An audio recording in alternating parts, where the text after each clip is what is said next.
The grave was already half full of red Tennessee clay when Maeve Threadgill realized she had forgotten how to cry. She stood at the edge of the open earth on the ridge above Hollow Creek, with the October wind coming down off the Cumberland Plateau, the way it always came down in October, dry and thin, and carrying the smell of wood smoke from somebody's fire 2 valleys over.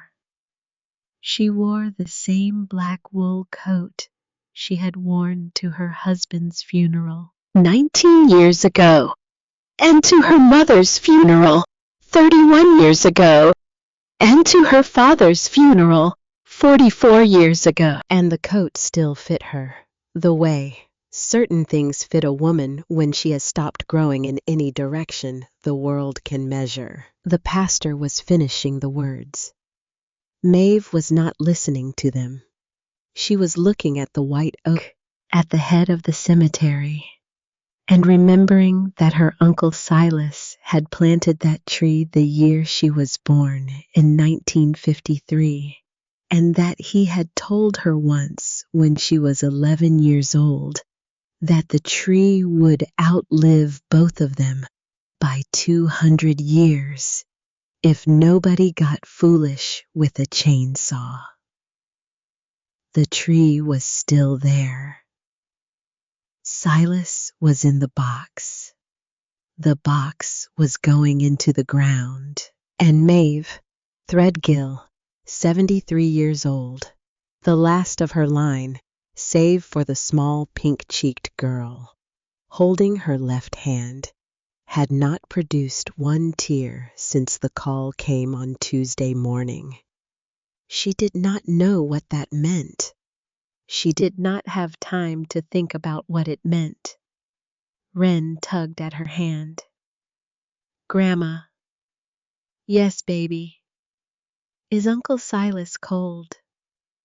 "No, sweetheart. He's not cold anymore. He's not anything anymore. He's just resting." Wren considered that with the grave consideration of a 7-year-old child who had recently been told by a cardiologist in a quiet office in Nashville that her own heart had a hole in it and would need to be patched before her 9th birthday, or it would not be patched at all. "Will he wait for us?" Maeve squeezed the small hand inside hers. "He'll wait, sweetheart. He'll wait a long, long time." The pastor said, "Amen." The 4 men from the funeral home men. Maeve had known since they were boys, throwing rocks at her uncle's tin roof, stepped forward with their ropes and lowered the casket the rest of the way down into the red clay. Maeve threw the first handful of earth. It landed on the polished pine lid with a sound like a single soft drum, and that was all the sound there was. And Maeve thought, "You raised me from 12 years old. Silas and I owe you everything I have, and I do not even have a word for what you were to me." After it was over, after the handshakes and the casseroles and the murmured kindnesses of small-town Tennessee, after old Eldred McAllister had pressed her shoulder and walked away without trying to speak, after the women from the First Baptist had loaded the leftover ham into Maeve's truck and driven away in their slow, respectful Buicks, Maeve drove home with Wren asleep against the passenger door. She carried the child inside.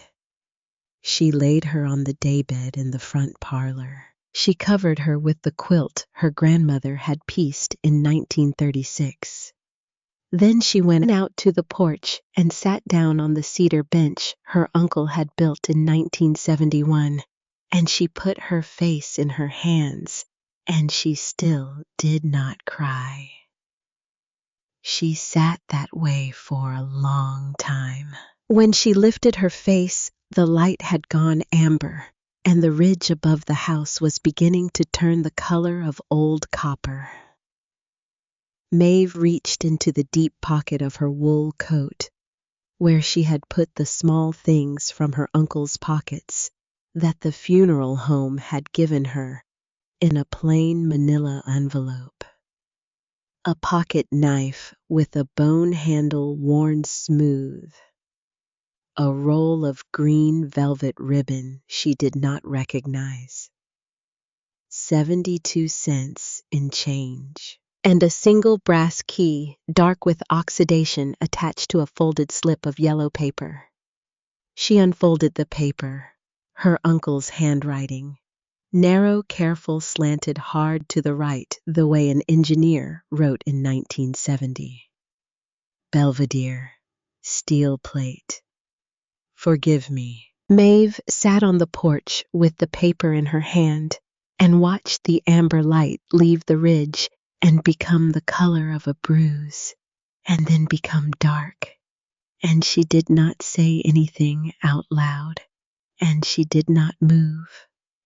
But somewhere in the back of her chest, a small cold knot began to form that she would not have been able to name in that moment if anyone had asked her. It was not grief. Grief she knew. This was something else. This was the feeling of standing at the edge of a room you had walked past every day of your life and realizing for the first time that the door was not in fact locked, and that whatever was inside that room had been waiting for you to put your hand on the knob. The hospital bill came in the morning mail. Maeve set her coffee down on the kitchen counter and opened the envelope and read the top line 3 times before it stopped moving on the page. $340,000. The number did not change. She set the bill face down on the counter. She walked to the window above the sink. She looked out at the long, sloping yard that ran down from the house to the barn at the bottom of the rise, and she looked at the barn, and she did not move for a long minute. Behind her, Wren came padding into the kitchen in pink pajamas. "Grandma, can I have cereal?"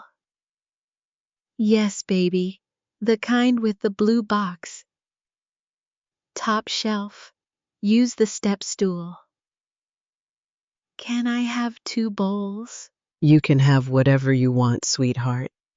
Maeve heard the child climb the small wooden step stool her uncle had built when Wren was 4, and she heard the dry rustle of cereal into the ceramic bowl, and she heard her granddaughter humming a song with no clear tune, and Maeve Threadgill closed her eyes and pressed her forehead against the cold glass of the window above the sink.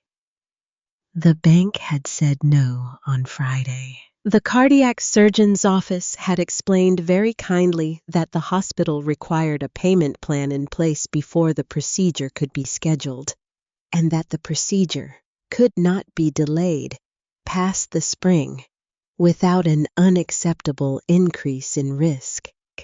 And that an unacceptable increase in risk was a phrase that meant exactly what Maeve had thought it meant when she heard it.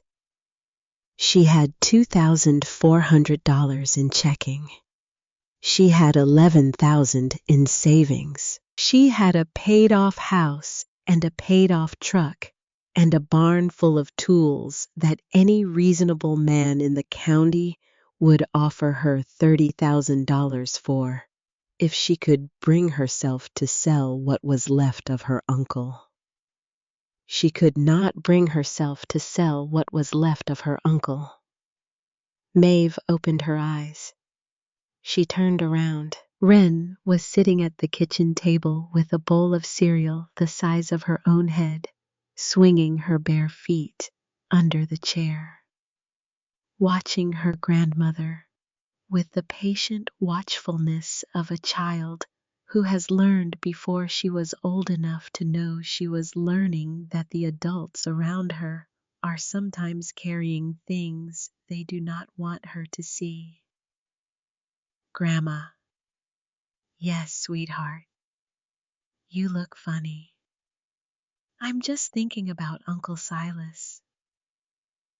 Are you sad? I'm sad, baby, but I'm also going to be all right. And so are you. And so is everything. Wren considered that. Grandma, yes. Can we go to the barn today? Maeve looked at the child for a long second. She looked at the manila envelope in her coat pocket on the back of the kitchen chair.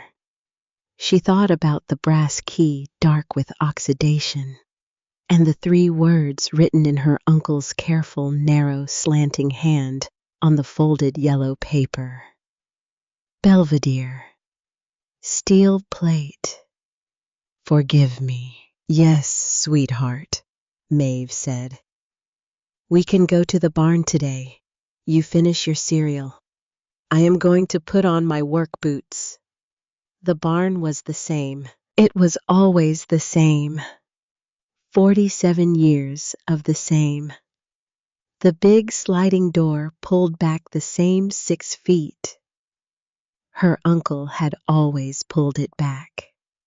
The dirt floor swept the same way he had always swept it, with a push broom in long arcs from the back wall toward the open door so that the dust drifted out into the morning sun and not back across the work tables. The smell was the same. Old motor oil and cedar, and the iron tang of fresh weld, and the dry, warm hay smell from the loft above. Maeve stood in the doorway and breathed it in and thought, this is what my life smells like. This is what I am made of.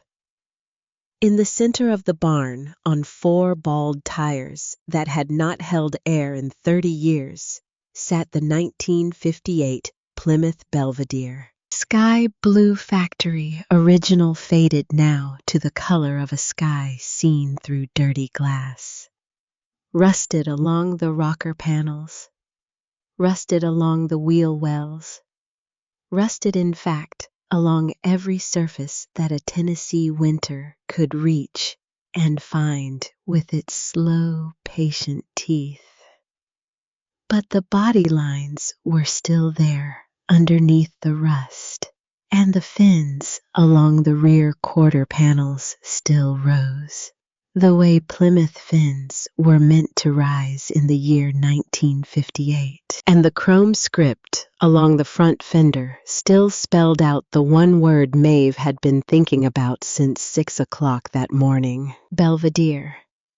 Her uncle had never let anyone touch this car, not in 40 years. She walked around it once slowly. Wren followed her at the half-step distance of a small child who knew that her grandmother was looking at something, the way her grandmother sometimes looked at things, which meant that talking was not the order of the moment. Maeve stopped at the driver's door. She tried the handle. It opened. It had not been locked in 40 years. Her uncle had not locked anything in this barn since the day he had moved back to Hollow Creek from Atlanta in 1984, and he had told Maeve when she had once asked him why that locks were for men with something to hide, and that he was not that kind of man anymore. She had believed him. She had believed him for 42 years. She slid into the driver's seat. The springs sagged. The vinyl was cracked. The big white steering wheel was sun-faded to the color of an old eggshell. She put both hands on the wheel and felt the cold of the metal underneath her palms. And she thought about her uncle at 38 years old, sitting in exactly this seat in 1983, with something in the trunk that he had not yet decided what to do with. Steel plate. Maeve got out of the car. She went around to the trunk. She lifted the latch. The trunk was empty except for a folded gray moving blanket, a roll of black tape, and a tire iron with a wooden handle her uncle had wrapped in friction cord some long time ago. She lifted the blanket. Underneath the blanket was the trunk floor factory carpet, faded and stained. She knelt down. She ran her hand over the carpet. There, under her right palm, just behind the spare tire. Well, the carpet did not give. It did not give the way carpet gives over sheet metal. It gave the way carpet gives over a 1/4 inch of welded plate steel. Maeve sat back on her heels. She looked at her granddaughter, who was standing 5 feet away, watching her with both hands tucked inside the front pocket of her overalls. Sweetheart. Yes, Grandma. I need you to go up to the house for me. Why? Because I'm going to be doing some loud work, and I don't want your ears to hurt. Will you go inside and read me a chapter of your library book, and when I come up for lunch, you can tell me what happened? Wren considered the request the way Wren considered all requests, which was carefully. Will you tell me what's in the car? Maeve looked at her granddaughter. I don't know yet, baby. I will tell you when I know. Okay, Grandma. Wren walked out of the barn. Maeve watched her small, straight back disappear up the path between the rhododendrons, and when she could no longer see the pink of her granddaughter's overalls, she stood up and she walked across the barn to her welder, and she pulled on her leather gloves, and she lowered her welding hood over her face, and she got to work. The plate came out in 47 minutes. Maeve had cut around its edges with a 4.5-inch grinder fitted with a thin cut-off wheel, and she had pried it up with a flathead screwdriver and the tire iron with the friction cord handle. The plate was as she had felt, a 1/4 inch thick. It was 20 inches by 16 inches. It had been welded down to the trunk floor along all 4 edges with a clean bead of MIG weld that Maeve noted as she lifted the plate free was the work of a man who had known what he was doing and who had not been in a hurry. Underneath the plate was a green olive drab metal box, the kind the United States Army had used to ship rifle ammunition in 1950. The box was the kind that closed with a steel latch and a rubber gasket, and that when sealed properly would keep its contents dry through 43 Tennessee winters and any number of curious eyes. Maeve lifted the box out of the trunk. It was heavier than she had expected. She carried it across the barn to the work table under the south window. She set it down. She removed her welding gloves. She unhooked the steel latch with her thumbnail, and she lifted the lid. For one long second, she did not understand what she was looking at.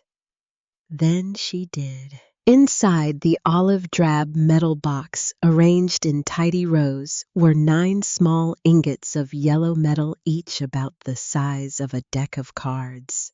They were stamped with markings she could not read. At the distance her eyes were now from the box. Beside the ingots was a velvet pouch drawn closed with a brown silk cord. Beside the pouch were 3 leather-bound notebooks of the type that an accountant in 1950 might have used to keep ledgers, each one tied with a strip of linen tape. And on top of the notebooks, weighted down with a small smooth river stone, was an envelope. The envelope had 2 words written on the front of it: for Maeve. Maeve Threadgill sat down on the work stool in front of the table and did not move for 90 seconds. She picked up one of the yellow ingots. She turned it over.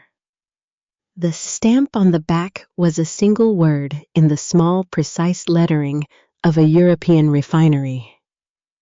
And the word was Degussa. And the small 4-digit number beneath it was a weight stamp in grams. And the third line was a year, and the year was 1962. She put the ingot down. She picked up the velvet pouch. She loosened the cord. She tipped the pouch carefully into her palm, and into her palm came 22 stones that caught the morning light coming through the south window and broke it into the small, hard, fractured rainbows that only one kind of stone in the world breaks light into. She put the stones back in the pouch. She drew the cord closed. She set the pouch back on the leather notebooks. She picked up the envelope. The envelope had been sealed with red wax, and the wax had cracked in the heat of 43 summers in a closed metal box, and Maeve broke the rest of the seal with her thumbnail, and she pulled out 2 folded sheets of typing paper, and she unfolded them, and she began to read her uncle's handwriting. Maeve. The letter began, "If you are reading this, I am dead, and you have done what I always knew you would do, which is to be patient and observant, and to put your hand on the one thing in this barn that I asked you not to put your hand on, exactly when it became time to put your hand on it. I have loved you like a daughter since the November afternoon. I drove down from Lockheed Marietta in 1965 and picked you up from the trailer where your mother could no longer care for you and carried you across the state line into Tennessee. You were 12 years old. You did not speak for the first 3 months.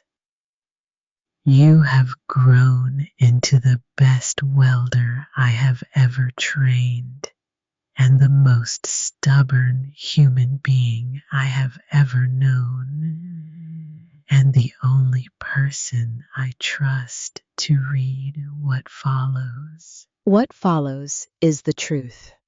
In October of 1983, I was on contract to the United States State Department on loan from Lockheed doing signal intelligence work in West Berlin. I was not a spy. I was an engineer who knew radios. The State Department had told me very specifically that I was not to leave the western half of the city under any circumstances, and that I was not to involve myself in operational matters. I broke both of those rules on the night of October 12, 1983. A family was supposed to come across the wall that night with help from people I did not know and was not supposed to ask about. A doctor named Dietrich Ashworth, his wife, and their 2-year-old daughter. The doctor had been quietly preparing for 3 years to leave East Germany, and he had been quietly preparing to bring with him the surviving liquid assets of his family, which had once owned a private bank in Dresden before the war. and which had spent 40 years recovering what it could of those assets through channels I do not pretend to understand. The doctor had sewn most of those assets into the lining of his wife's coat, and into the lining of the child's coat, and into a leather satchel that the doctor carried himself. 12 million Deutschmarks in 1983. 8 million more in stones and gold. Someone on our side of the wall sold them out. I do not know to this day who pulled the trigger that killed Dietrich Ashworth, or who knifed his wife in the alley behind the Reichstag. But I know who paid for both of those things to happen, because I heard him give the order over a radio I was not supposed to be listening to, from a building I was not supposed to be in. His name was Wallace Pendergast. In 1983, he was 31 years old. He was a junior associate at a Knoxville law firm called Holbrook and Vance, and he had been sent to Berlin as the legal courier for a small group of American investors who had been quietly buying access to the Ashworth assets for 2 years, and who had decided on the night of October 12th that paying for the assets was no longer their preferred method of acquisition. I do not know how a junior associate from Knoxville came to be giving operational orders to East German Muscle in 1983. I have spent 43 years trying to find out, and I have not yet. What I know is that I heard his voice, and I heard him say the words, and I heard him give the order, and 10 minutes later, Dietrich Ashworth was dead in a stairwell, and his wife was dead in an alley, and a 2-year-old child was walking alone through the dark in an overcoat lined with 8 million Deutschmarks. I was the one who found her, Maeve. I picked her up. She did not cry. She put her small, cold hand on my beard, and she said one word in German, which was Mama, and I said the only words of German I knew, which were sleep, child.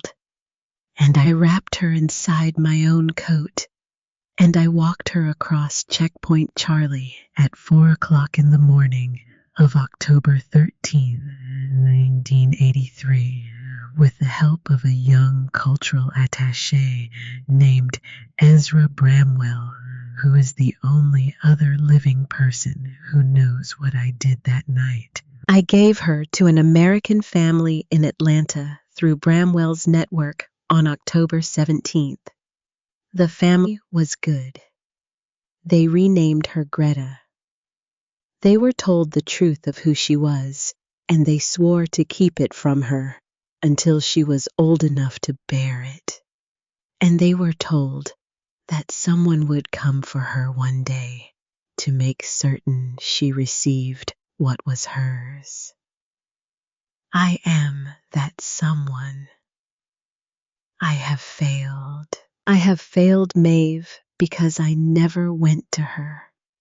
I never identified myself. I never told her what was hers, because for 43 years I was certain that the men who killed her parents were still hunting the assets, and that the moment I revealed her existence to anyone, she would be the next body in the alley. I was right to be careful. I was wrong to be silent. I am writing this letter on October 4th of this year, 3 days after a photograph arrived at my post office box in Hollow Creek with no return address and no note. The photograph showed me at my own kitchen table drinking coffee taken through my kitchen window from the edge of the woods at a date and time I cannot now establish, but which was certainly within the last 6 months. They have found me, Maeve. In this box is everything that remains of the Ashworth inheritance that I was able to recover and to keep safe for 43 years. The gold is real. The stones are real. The ledgers contain a full accounting of every transaction and every name, including the names of the 7 American investors who paid for the Berlin operation, of whom Wallace Pendergast was the youngest, and is, to my best knowledge, the last one still alive and still in possession of the kind of power that can reach into a hospital and harm a small child. Greta Ashworth Doyle lives in Asheville, North Carolina. She is 45 years old. She teaches the violin. Her adoptive mother, before she died, gave her one black and white photograph that I had asked be kept for her of me carrying her across Checkpoint Charlie. Greta has known since she was 19 that the story of her origins was not the story she had been told. She has not known what the true story was. She has been waiting, Maeve, for someone to come and tell her. You are someone. You will know what to do. Find Ezra Bramwell first.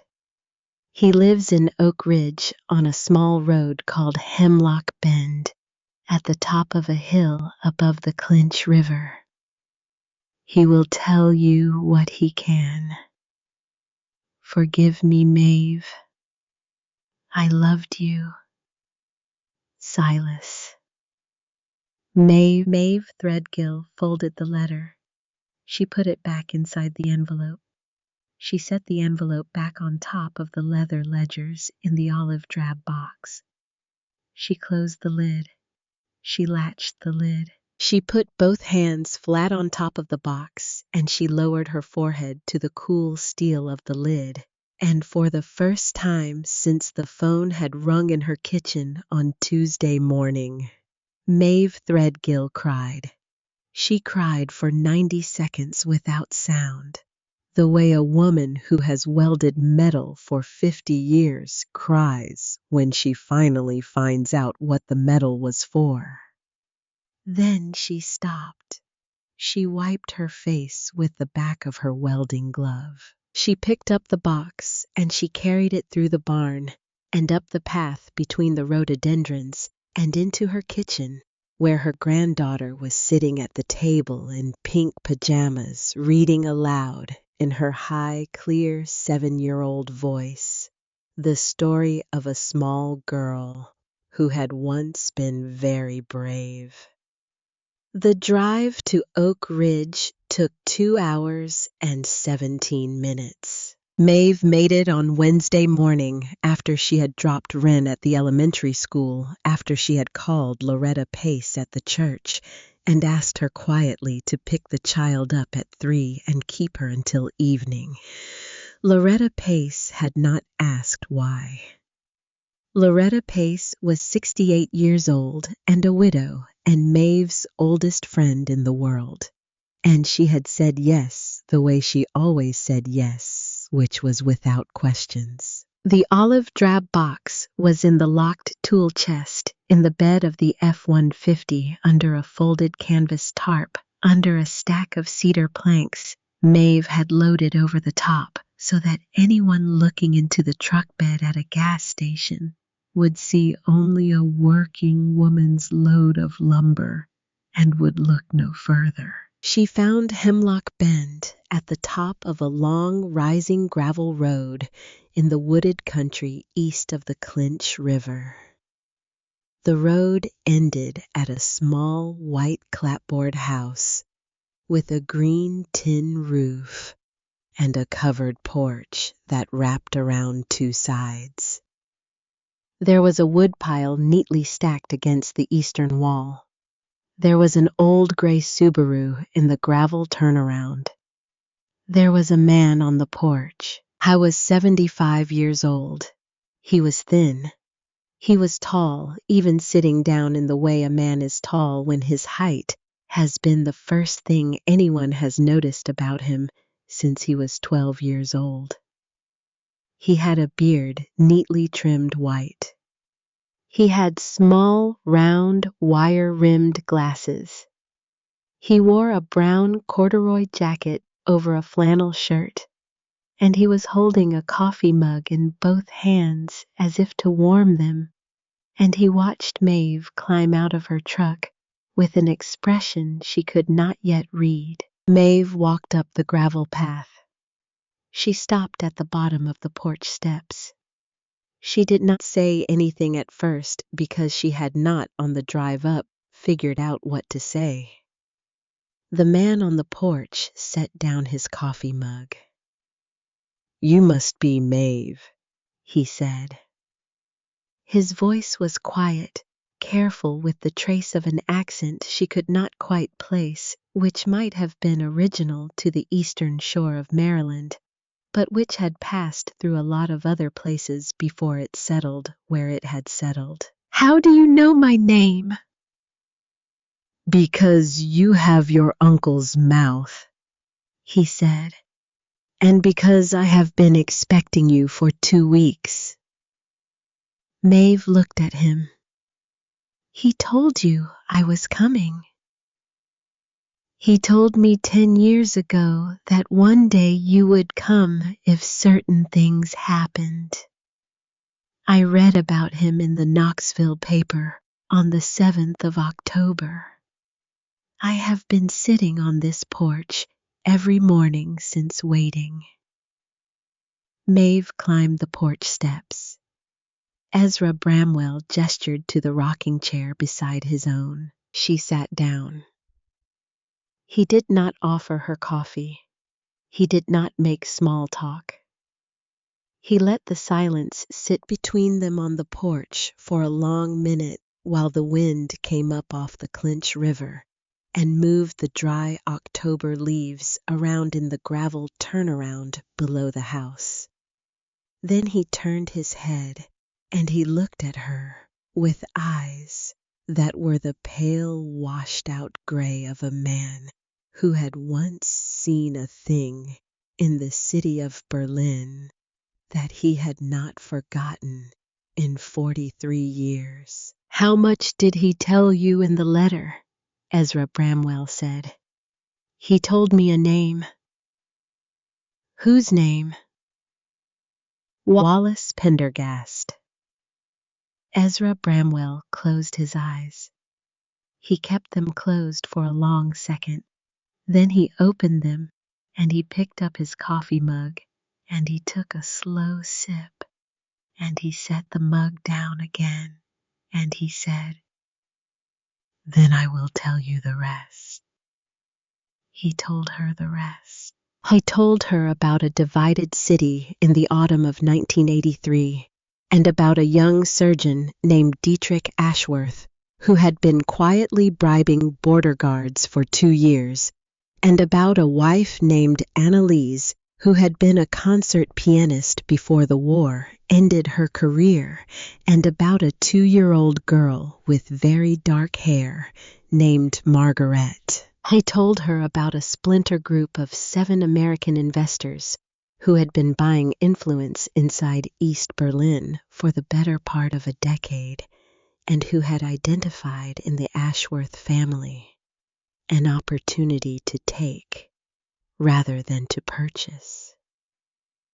He told her that the operation had been coordinated by a young legal courier named Wallace Pendergast, who had been sent over from a Knoxville firm because the firm had a quiet relationship with a Swiss bank that was useful for moving the kind of money that the operation was expected to produce. He told her about a stairwell on Friedrichstrasse and an alley behind the Reichstag, and a child wrapped in an overcoat in the back of a State Department sedan at 4 in the morning. He told her about a forged passport in the name of Greta Margaret Ashworth Doyle and a family of librarians in North Atlanta, and a quiet, good woman who had raised the child as her own and who had on her deathbed in 2009 given her grown daughter a single black and white photograph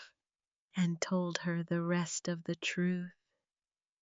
He told her that Greta Ashworth Doyle now lived in Asheville and taught the violin. He told her last that Wallace Pendergast had risen in the 43 years since Berlin from a junior associate at Holbrook and Vance to the senior managing partner of Pendergast and Vance, which was now the largest private legal firm in East Tennessee, and that Wallace Pendergast also currently served as the chairman of the board of trustees of Vanderbilt Children's Hospital in Nashville. Maeve Threadgill sat in the rocking chair on Ezra Bramwell's porch for 10 full seconds after he had finished speaking. Then she said very quietly, "My granddaughter is scheduled for open heart surgery at Vanderbilt on the 14th of December.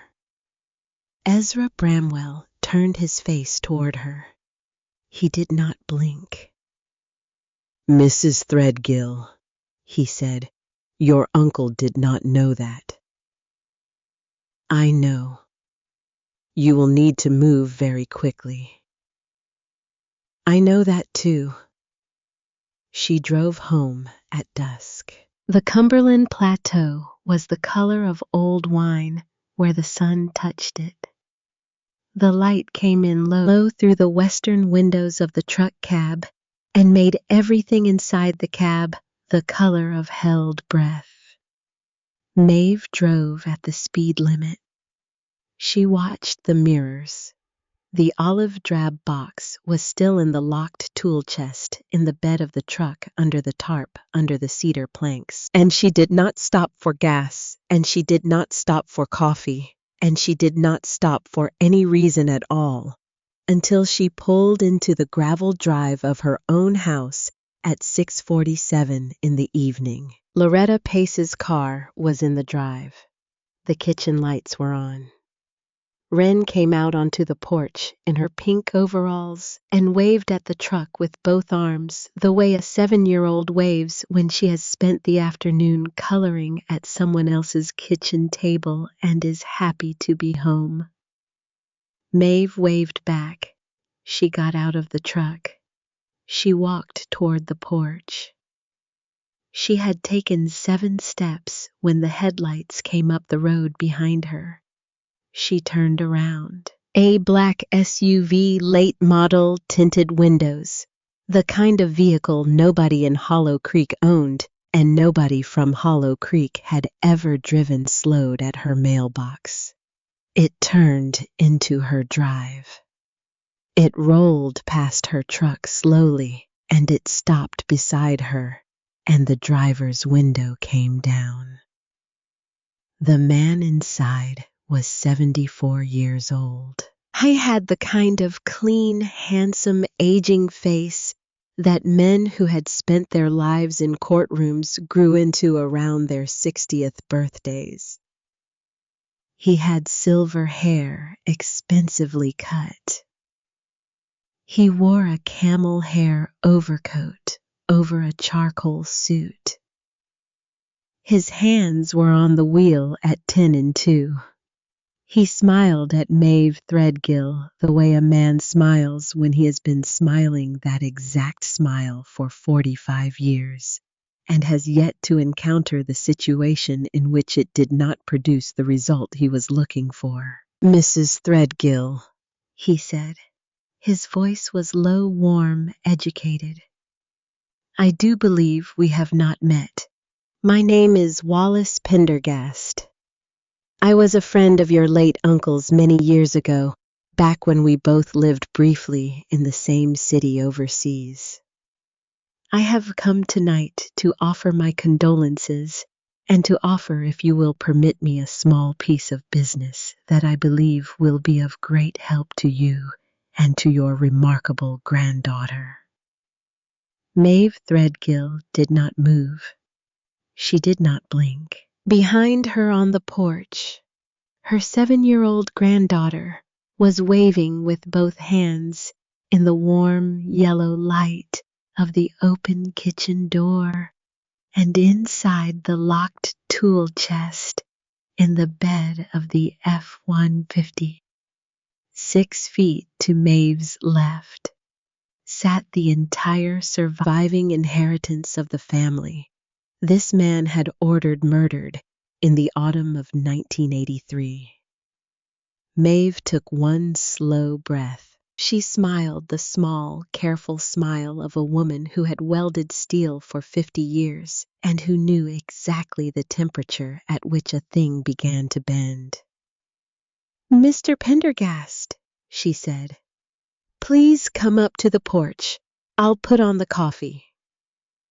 Behind Wallace Pendergast in the gravel drive, the headlights of a second black SUV came around the curve of the county road and turned slowly toward the house. Inside the kitchen, on the back of a wooden chair, Maeve's wool coat hung with the manila envelope in its deep right pocket, and inside the envelope was a folded yellow paper that said in her uncle's careful, narrow, slanting hand 3 words she had not yet finished understanding: Belvedere, steel plate, forgive me. The light went out of the western sky. Wallace Pendergast smiled and opened the door of the SUV and stepped out onto the gravel of Maeve Threadgill's drive, and the cold knot that had begun to form in Maeve's chest on the porch on Sunday evening finished forming, and she finally knew its name. The name of it was war. Wallace Pendergast drank his coffee black. He sat at Maeve Threadgill's kitchen table with both hands wrapped around the mug she had given him, which was a plain white ceramic mug with a small chip in the rim, and he looked at the chip the way a man looks at the small, honest imperfections of a life he is preparing to negotiate the price of. He had taken off his camel hair overcoat. He had folded it over the back of the chair beside him. Underneath the overcoat, he wore the kind of charcoal suit a man wore to a closing on a building he intended to tear down. Wren had gone to bed. Loretta Pace had gone home after one slow look at the man in the camel hair overcoat, and a slower look at Maeve, and a single squeeze of Maeve's hand at the door that had said, without using any words, "You call me if you need me, and I do not care what hour it is." The kitchen was very quiet.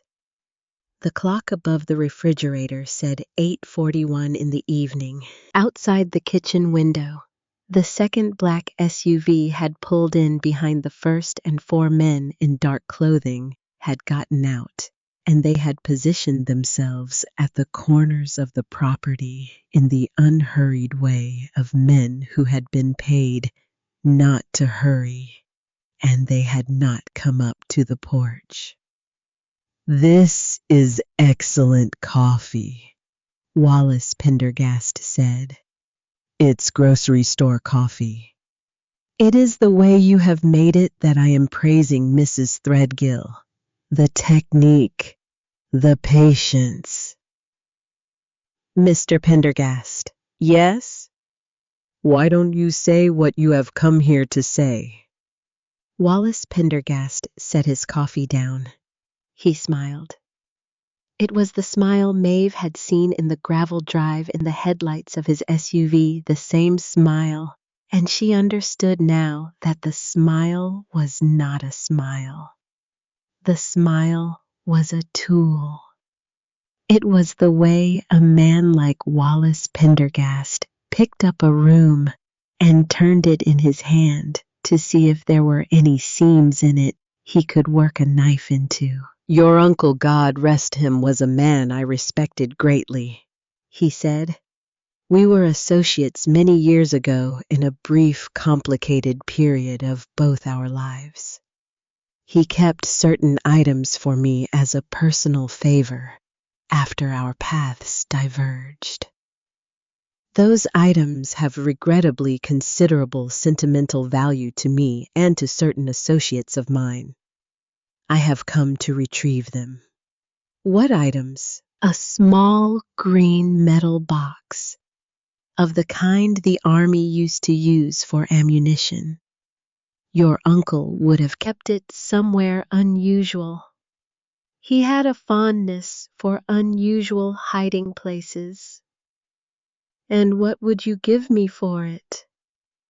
Wallace Pendergast tilted his head slightly to one side. $75,000, he said. Cash. Tonight. I have it in the vehicle outside. The box is, I should clarify, of no monetary value to anyone but me. The contents are personal correspondence, family photographs, and a small quantity of what your uncle would have described as sentimental ballast. But I have been looking for it for a very long time. Mrs. Threadgill and I am willing to pay what it is worth to me to find it, which is to say, what it would be worth to you to be done with it. Maeve did not move. She sat across the table from him with both her hands flat on the wood, and she let the silence sit in the kitchen between them. And she thought about her husband dead, 19 years now, who had been a slow, steady man, and who had told her once that the most useful thing a person could do in a hard conversation was to make the other person say more than they had planned to say. So Maeve Threadgill said nothing. Wallace Pendergast waited. When Maeve still did not speak, he leaned back in the chair and he smiled again. The second tool. Smile, the slightly warmer one. I understand your hesitation, Mrs. Threadgill. You are a careful woman. Your uncle taught you to be a careful woman. Allow me to put your mind at ease on one small matter. I have taken the liberty of inquiring on your behalf into the situation of your granddaughter at Vanderbilt. I serve, as you may not know, as the chairman of the hospital's board of trustees. I have considerable discretion in matters of patient billing. I believe I could arrange. In the same conversation in which we settled the question of your uncle's box, a complete waiver of the surgical costs associated with your granddaughter's procedure in December. He paused. He let the silence sit. He took a slow sip of his coffee. I would consider it, he said, a personal kindness to the family of an old friend. Maeve Threadgill looked at the man across her kitchen table. She thought about a stairwell in West Berlin on the morning of October the 13th, 1983, and about a 2-year-old child with very dark hair walking alone through the dark in an overcoat lined with 8 million Deutschmarks. She thought about Wren upstairs in pink pajamas under the quilt her grandmother had pieced in 1936. She thought about her Uncle Silas at his kitchen table with a coffee mug in his hands and a man with a camera at the edge of the woods. She thought about all of it for about 3 seconds. Then she smiled. It was not Wallace Pendergast's smile.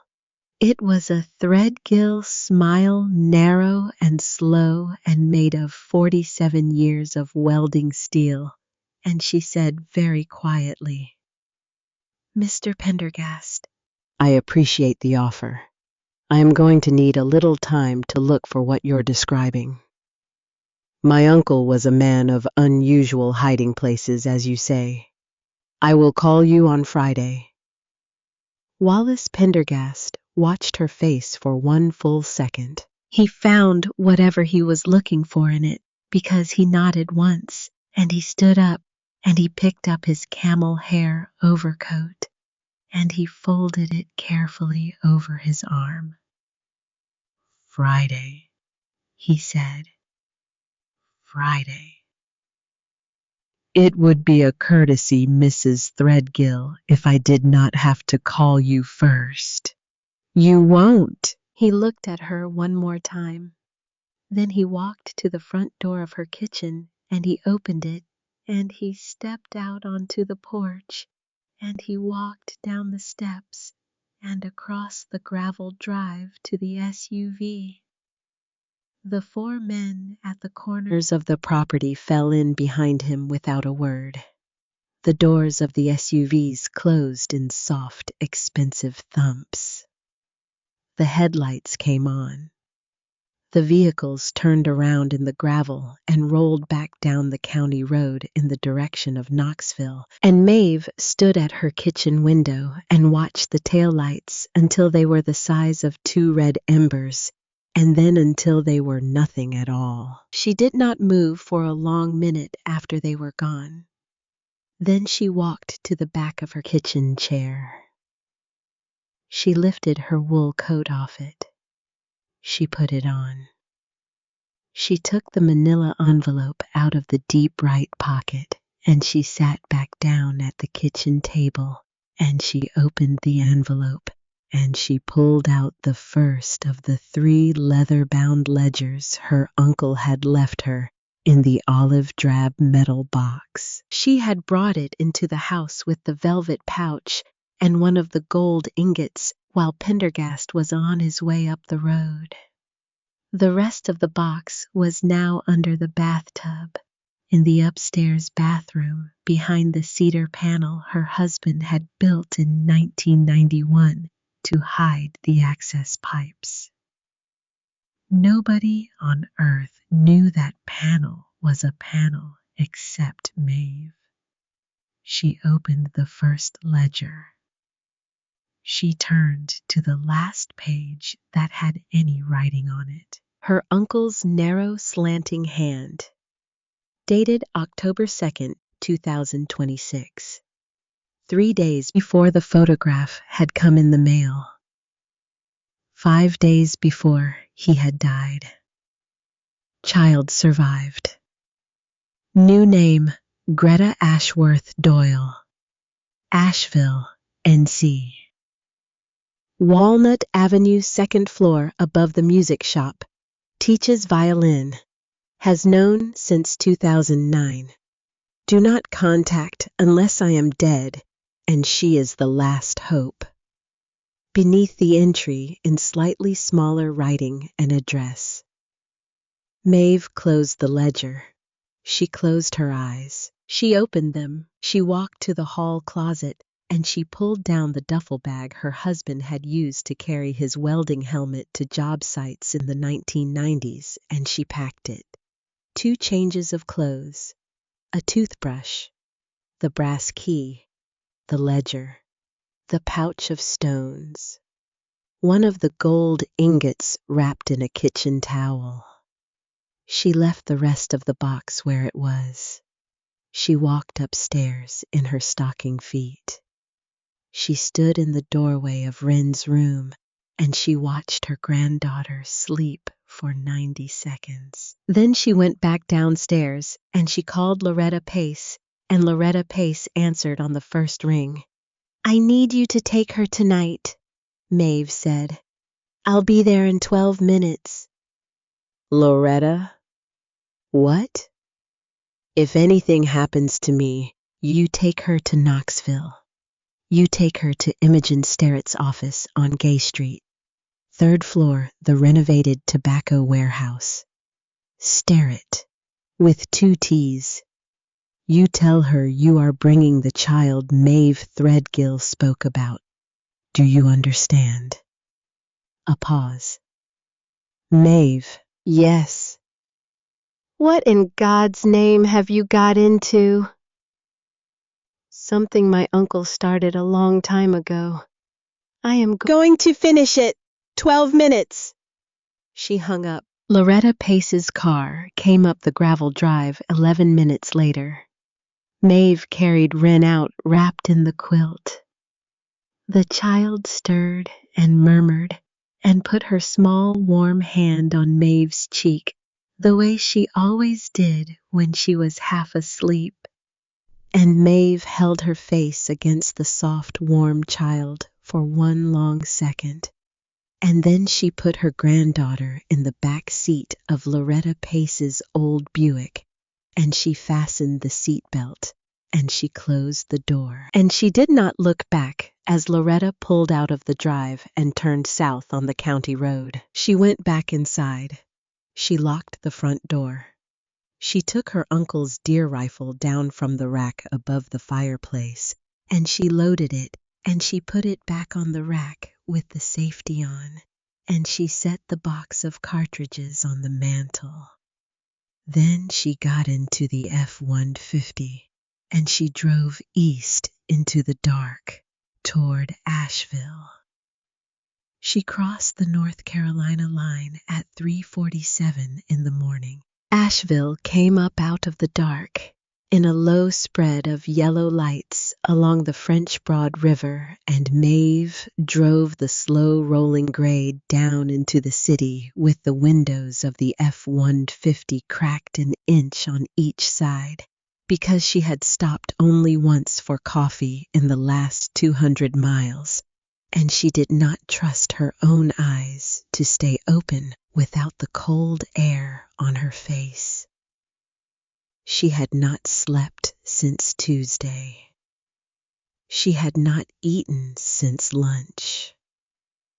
She did not feel hungry, and she did not feel sleepy. She felt the way a piece of steel feels after the welder has set the bead and the heat has nowhere left to go but inward. Walnut Avenue ran 2 blocks east of the old downtown.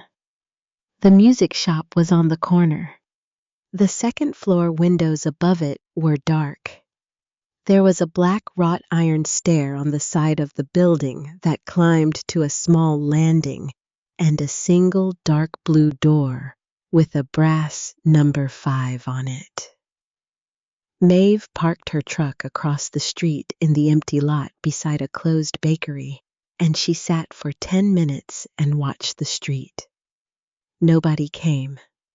Nobody went. At 5:58 in the morning, the light came on behind the dark blue door. Maeve crossed the street. She climbed the wrought iron stair slowly, one step at a time, because her knees were the knees of a 73-year-old woman who had been driving for 9 hours. And she did not want the first impression Greta Ashworth Doyle had of her to be the sound of a woman falling down a flight of metal stairs. She reached the landing. She knocked 3 times evenly. The door opened. The woman who stood in the doorway was 45 years old. She was tall. She had dark hair, very fine, beginning to gray at the temples. She wore a long gray cardigan over a long white nightgown. Her hands were the hands of a violinist, long and narrow, with the deep callus on the left fingertips that Maeve had once seen on her own grandmother.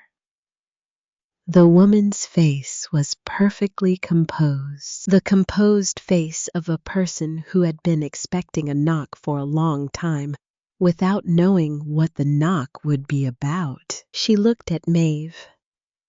Maeve looked at her. The woman did not ask who Maeve was. She stepped back from the door. "Come in," she said. "I will make us tea." The studio above the music shop smelled of beeswax and old varnish, and the dry, warm paper of sheet music. There was a small, upright piano against the west wall lid propped open. There was a single armchair under the eastern window. There was a low bookshelf packed with scores. There was a kettle on a hot plate, and the woman walked across the studio to the kettle, and she turned it on, and her hands, Maeve noticed, were perfectly steady. The woman did not turn around to face her until she had put the tea in 2 mugs. "My adoptive mother died in 2009, she said. "Pancreatic cancer. She was a librarian in North Atlanta, and she raised me alone. And 3 days before she died, she gave me a small wooden box, and she told me I was old enough now to know what was in it." She turned around.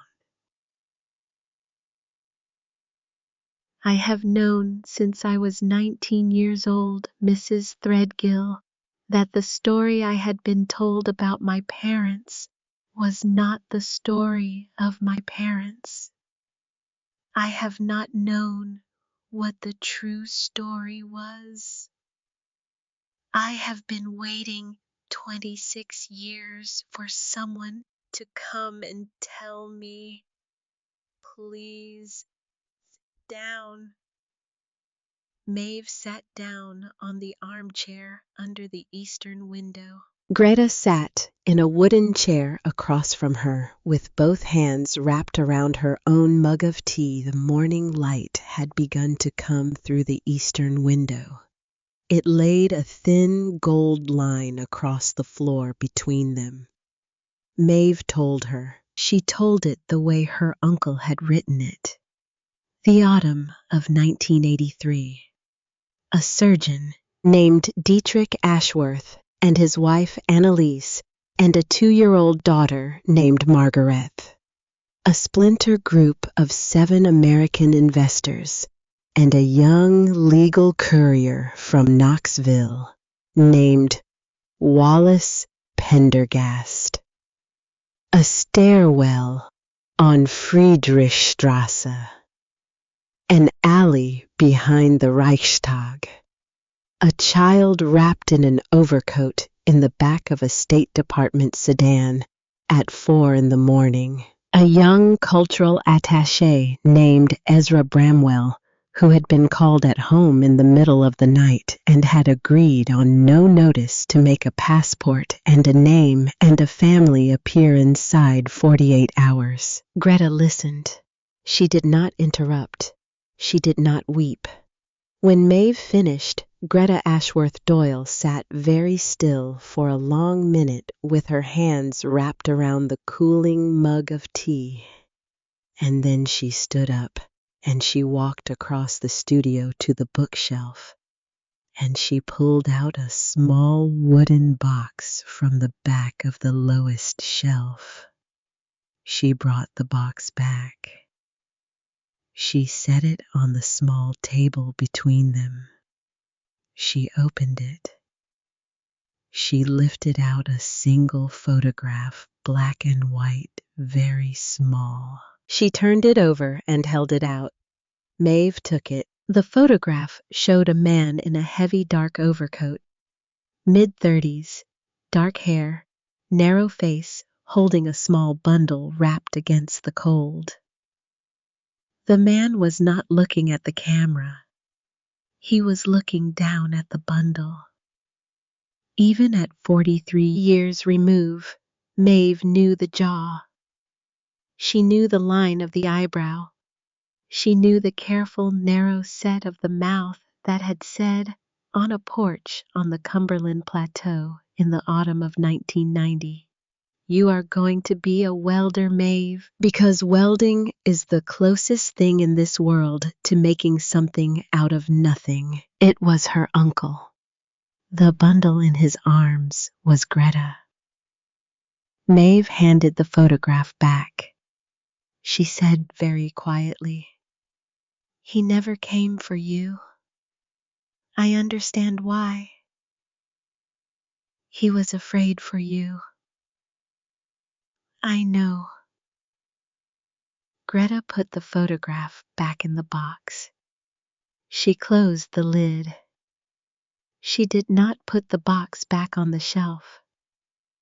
She held it on her lap with both hands, the way a woman holds a thing she has been waiting 43 years to be allowed to hold openly. Mrs. Threadgill? Yes. Wallace Pendergast came to your house last night. Yes. He will not give you until Friday. I know. What do you need from me? Maeve took a slow breath. I need you to come to Knoxville with me this morning. There is a woman there I trust. She is a lawyer. She has been waiting almost as long as you have in her own way. Between the three of us, I think we can finish what my uncle started. I think we can do it cleanly. I think we can do it in such a way that what is yours becomes yours, and what is mine stays mine. And the man who killed your father and mother does not see another sunrise outside the walls of a federal prison. Greta Ashworth Doyle looked at her for a long moment. Then she stood up. I will pack a bag, she said. 5 minutes. It was 4 minutes. She came out of the bedroom of the studio with a small leather valise, the kind a woman packs when she does not know if she is going to be gone for one night or for the rest of her life. She wore a dark blue coat. She carried the wooden box under her arm. She locked the studio door behind her. She followed Maeve down the wrought iron stair to the street. They did not speak on the drive to Knoxville. There was nothing left to say that had not been said, and there was a great deal left to do that had not yet been done, and both women understood in the way two strangers can sometimes understand a thing perfectly in the first hour of knowing each other, that words had a job to do later, and that the job of the moment was to be still and to drive west. The morning sun came up over their right shoulders. They reached Knoxville at 23 minutes past 9. The third floor of the renovated tobacco warehouse on Gay Street had original heart pine floors and exposed brick, and a wall of east-facing windows that looked down on the Tennessee River. The hand-painted lettering on the glass of the office door said, Whitlock Sterrett, Attorneys at Law, Essex, 1989.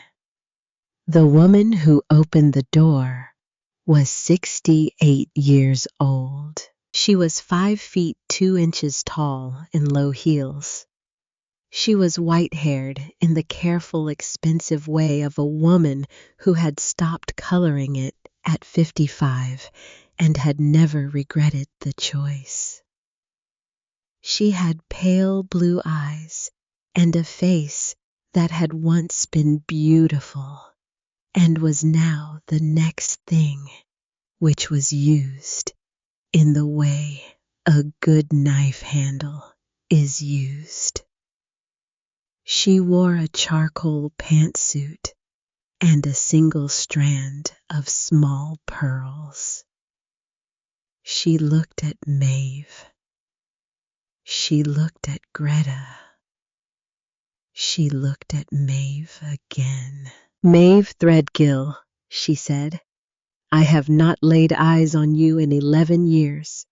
Imogen, I need help. You have my help. She stepped back. Both of you, come inside. Imogen Sterrett closed the door of her office behind them. She walked across the office to a long oak conference table, and she sat down at the head of it, and she gestured to the two leather chairs across from her, and Maeve and Greta sat down. Imogen Sterrett did not pour coffee. She did not offer tea. She did not make small talk.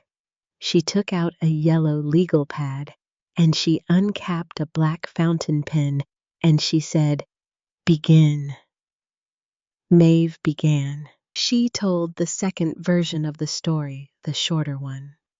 Her uncle's death, the brass key, the Plymouth, the olive drab box, the letter, the drive to Oak Ridge, and Ezra Bramwell on his porch, the drive home, and the second SUV in the headlights, and Wallace Pendergast at her kitchen table with a mug of grocery store coffee and an offer of $75,000 and the chairmanship of a children's hospital. She told it in 22 minutes. Imogen Sterrett did not write down a single word. She listened with her hands folded together on the yellow pad and her pale blue eyes on Maeve's face. And when Maeve was finished, Imogen Sterrett said very quietly, "He is exactly the same he was when I sat across the bar table from him in 1991 and watched him lie under oath about a $5 million trust account he had been quietly emptying for 3 years. You took his license. I took it for 9 months. The bar restored it. The bar always restores them. The bar is a kind organization in that way." Imogen: "Yes. He has my granddaughter scheduled for open heart surgery in his hospital in December." Imogen Sterrett looked at her for one long second. Then she stood up. She walked to her office window. She put her hands behind her back. She looked down at the slow brown water of the Tennessee River through the wavy glass of the original 1903 panes, and she did not speak for 40 seconds. And when she turned around, her face had a different quality than it had a minute earlier, in the way the face of a woman who has finally been given the assignment she has been waiting 35 years for has a different quality than the face she wore the day before. "We are not going to the FBI," she said. "Why?" "Because Wallace Pendergast has friends in the Knoxville field office. I have known about 2 of them for 11 years. I do not know how many others he has, and I am not willing to bet a 7-year-old child's life on the answer to that question. We are going to do this ourselves. We are going to do it cleanly. We are going to do it in such a way that when the federal government arrives at the end, the only thing they will have left to do is sign the paperwork." "We are going to call Margaret Truitt." "Who is Margaret Truitt?" "Maggie was my roommate at Vanderbilt Law in 1979. She is now the United States Attorney for the Eastern District of Tennessee. She has been quietly looking at Wallace Pendergast for 14 months for reasons that have nothing to do with Berlin, and she will be very interested in the fact that the missing piece of the puzzle she has been trying to assemble for the last 14 months has just walked into my office at 23 minutes past 9 on a Wednesday morning." Imogen Sterrett picked up the phone on her desk. She dialed a number from memory. She spoke for 90 seconds in the dry, careful voice she had used in deposition rooms for 42 years, and then she hung up. She turned to Maeve. "She will see us at 1 o'clock. The meeting with Margaret Truitt took place in a small, windowless conference room on the 7th floor of the Federal Building, 2 blocks west of the river. Margaret Truitt was 68 years old, the same age as Imogen, in the way that some friendships are the same age as each other. She was a tall, thin woman with very short, steel-gray hair and the careful, precise speech of a person who had spent 28 years in courtrooms where every word she said had been transcribed and read back. She listened to Maeve for 40 minutes. She did not interrupt. When Maeve was done, Margaret Truitt said, "Mrs. Threadgill, I want you to understand something. If you walk out of this room and never call me again, you have done nothing wrong. The federal government is not going to require you to take a single additional step. We have enough with what you have told me today and with what you have brought me in the form of the ledger and the photograph to begin a grand jury proceeding by the end of the month. How long until you can arrest him?" With grand jury process, indictment by Christmas, arrest in February, trial by next October. My granddaughter has surgery in December. Margaret Truitt looked at her for a long moment. "Yes," she said, "I understand. He came to my house last night, Maggie. He sat at my kitchen table. He offered me $75,000 and a surgery waiver. He said he would call me on Friday. He will not call. He will come. He will come with men, and he will come for the box, and he will not leave my house without one of us under the ground." Imogen Sterrett nodded once. Margaret Truitt looked at the legal pad in front of her. "Tell me what you propose," she said. "I propose," Maeve said, "to do this on my own terms, not at my house, not with my granddaughter anywhere near it. I will call Pendergast on Thursday morning. I will tell him I have found his box. I will tell him I want to make the trade Friday night at my uncle's barn on Hollow Creek. The barn is private. The barn is mine. The barn is full of things my uncle built for reasons he never explained to me. I am going to find out between now and Friday night what some of those reasons were." Margaret Truitt waited. Maeve went on. "I will not bring the FBI. I will not bring the Knoxville TBI field office. I will accept a small operational team that you personally select, Maggie, from your office in Nashville, that you can vouch for personally, that has had no contact with Pendergast or Pendergast's firm or anyone whose name appears in those ledgers. They will stage well away from the barn. They will come in only on a signal from Imogen, who will be inside the barn on a video uplink. Greta will be with Ezra Bramwell at the tree line as a witness. I will be inside the barn. I will be alone. I will not be armed. Pendergast will come in person. He will not be able to resist coming in person." "How do you know that?" "Because I am going to make him an offer in that phone call that no living man with his particular education in greed is going to be able to send a subordinate to collect on." Margaret Truitt looked at her for a long time. Then she said, "Mrs. Threadgill, yes. What is it that you intend to do in your uncle's barn between now and Friday night?"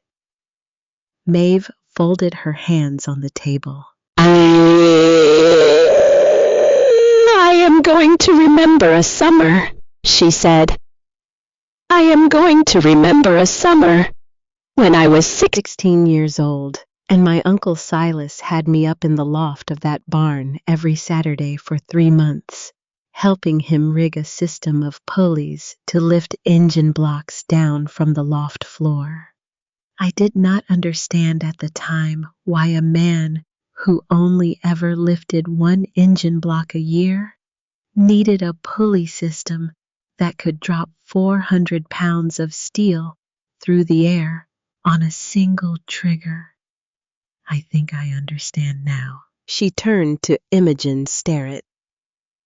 Did my uncle ever speak to you about that barn? Once, in 1994. He told me he had built it as a place where if a certain kind of man ever came up the road, that man would not come back down the road. I thought at the time that he was telling me a country joke. I have thought about it differently since I sat down at this table this morning. He was not joking. No, Imogen said. I do not believe he was. Margaret Truitt closed her legal pad. I will give you 4 people, she said. TBI agents from Nashville, vetted by me personally.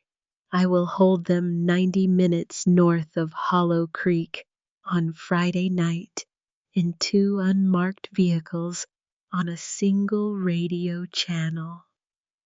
They will come in on Imogen's word. They will not come in a minute earlier, and they will not come in a minute later. Do you understand what you are asking me for?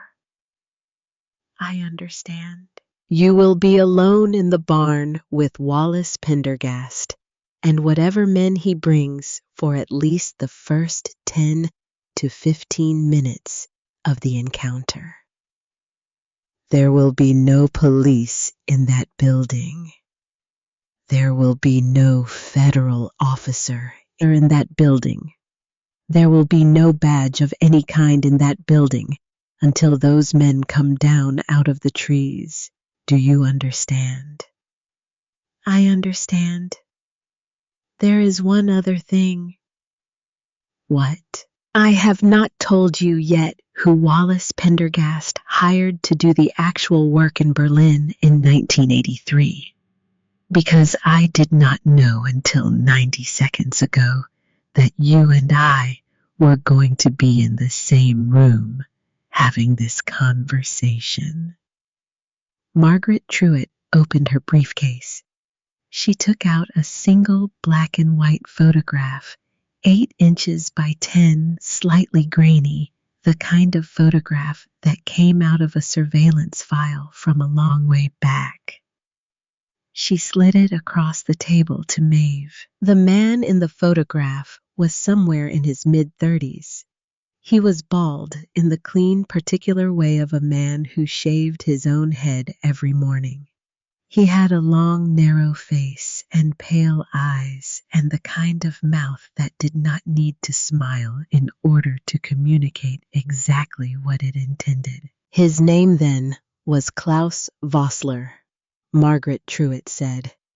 He was a senior operations officer in the East German State Security Service. He left East Berlin in November of 1989.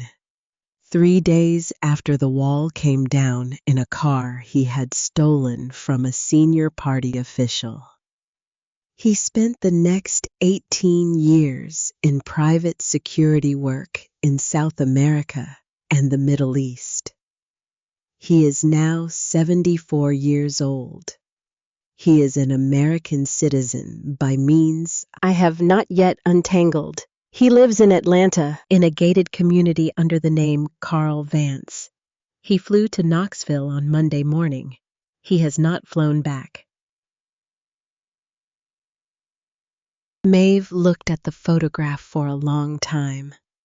Then she set it face down on the table.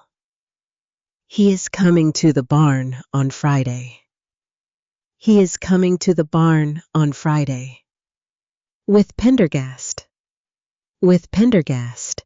And with whatever is left of Pendergast's private security after 43 years of training one man to do exactly this one job. Maeve nodded once. She picked up the photograph again.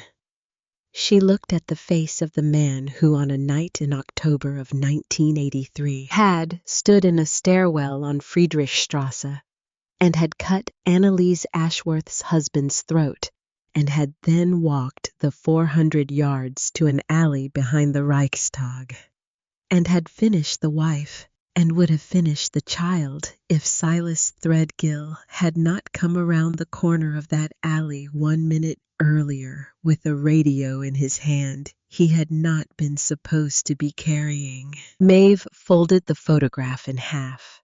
She put it inside her coat pocket against the small folded yellow paper that said Belvedere. Steel plate. Forgive me. Maggie. Yes.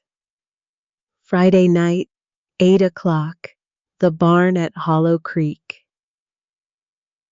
Friday night, 8 o'clock. Maeve drove home through the long gold afternoon. Greta was beside her in the passenger seat. They had agreed in the parking garage of the federal building that Greta would come back to Hollow Creek with her, that she would stay in the second bedroom of the small white clapboard house Maeve's uncle had owned across the ridge from her own, that she would not be visible from any county road or from any window of Maeve's house, that she would be at the tree line with Ezra Bramwell on Friday night, that her purpose in being there was twofold. One, to identify herself by name and by photograph in the presence of recording equipment the moment Wallace Pendergast spoke aloud the words that confirmed he had ordered her parents killed. And two, to be a witness to what was about to be done in her father's name and her mother's and her own. They reached Hollow Creek at 4:47 in the afternoon.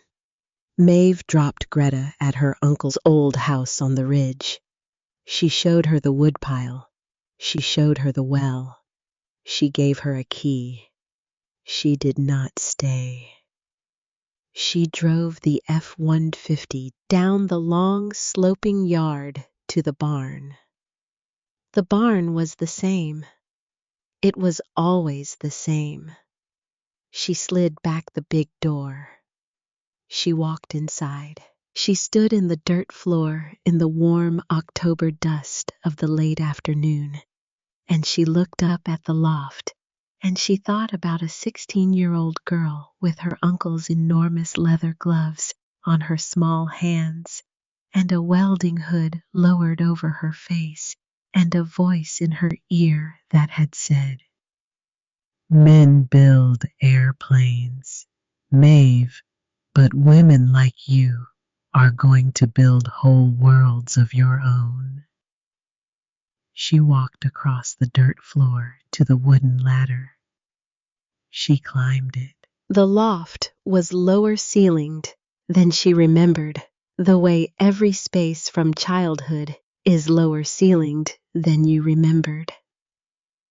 Dust hung in the slanted bars of late afternoon light coming through the holes in the tin roof. The smell up here was old hay and dry cedar, and the iron tang of a place built by a man who had loved both. The cable was still there. She traced it with her hand from where it ran out of the rafters and down through a hole in the loft floor to the pulley system her uncle had bolted into the eastern wall. She climbed back down. She found the iron pin under the floorboard near the rear doors, exactly where her 16-year-old self had remembered. She stepped on it experimentally with her heel. The counterweight in the wall slid an inch. The cable in the loft creaked. Nothing else moved because nothing was loaded into the drop position. The mechanism worked. She walked back to the rear of the barn. She pulled open a small panel in the cedar wall that her uncle had cut in 1979 to give access to the back of the chimney flue. Inside the panel, in a wooden tray, were 3 steel I-beam offcuts, 80 pounds each. Her uncle had pre-rigged them in 1979 and had stored them dry against the wall for 47 years. She lifted one of the beams. She tested the rigging cable. The cable was old. The cable was in her judgment sound. She did not rig the beams yet. She would do it tomorrow. Tonight, she had one more thing to do. She climbed the wooden ladder back up into the loft. She walked in the dust and the slanting last light to the western corner, where her uncle had kept his old paint cans on a high shelf above the rafters. She reached up. She felt along the top of the shelf with her hand. Her fingers found what they were looking for at the back behind a can of barn red paint that had not been opened in 30 years. A small leather-bound notebook, black, cracked. The 4th ledger, the one her uncle had not put in the metal box. The one he had kept up here in the dust and the dry wood smell of his last 47 years. In case the day came when somebody needed to know not what had happened in Berlin in 1983, but what he had been preparing in Hollow Creek every day since. She took the notebook back down the ladder. She sat on the work stool under the south window in the last bar of October sun, and she opened the notebook, and she began to read the engineering drawings her Uncle Silas had made in 1979 of every trap, every false floor, every counterweight, every hidden cable, and every quiet old reason for them that he had patiently, lovingly, terribly built into the barn she was sitting in. The light was going. The light was almost gone. In her coat pocket, her phone began to ring. Maeve looked at the screen. It was the elementary school in Hollow Creek. It was 4 minutes after 6 in the evening. The elementary school in Hollow Creek closed at 5. Maeve Threadgill stood up off the work stool with the small black notebook in her left hand and her uncle's last 47 years of careful, patient preparation laid out across her lap, and she answered the phone, and the woman on the other end of the line was Loretta Pace, and Loretta Pace was crying. Maeve. Loretta. They came to the school. They came to my house. They came to the church. They came I would have taken her, Maeve, and they came all at once, and I could not stay ahead of them. I am sorry. I am so sorry. Maeve's hand closed around the black notebook. Loretta, where is she? A long silence. I do not know, Loretta Pace said. A man took her, Maeve, about an hour ago, from the parking lot of the Piggly Wiggly. He had a phone. He held it up. He showed me your face on the screen, Maeve. He showed me you in your kitchen this morning.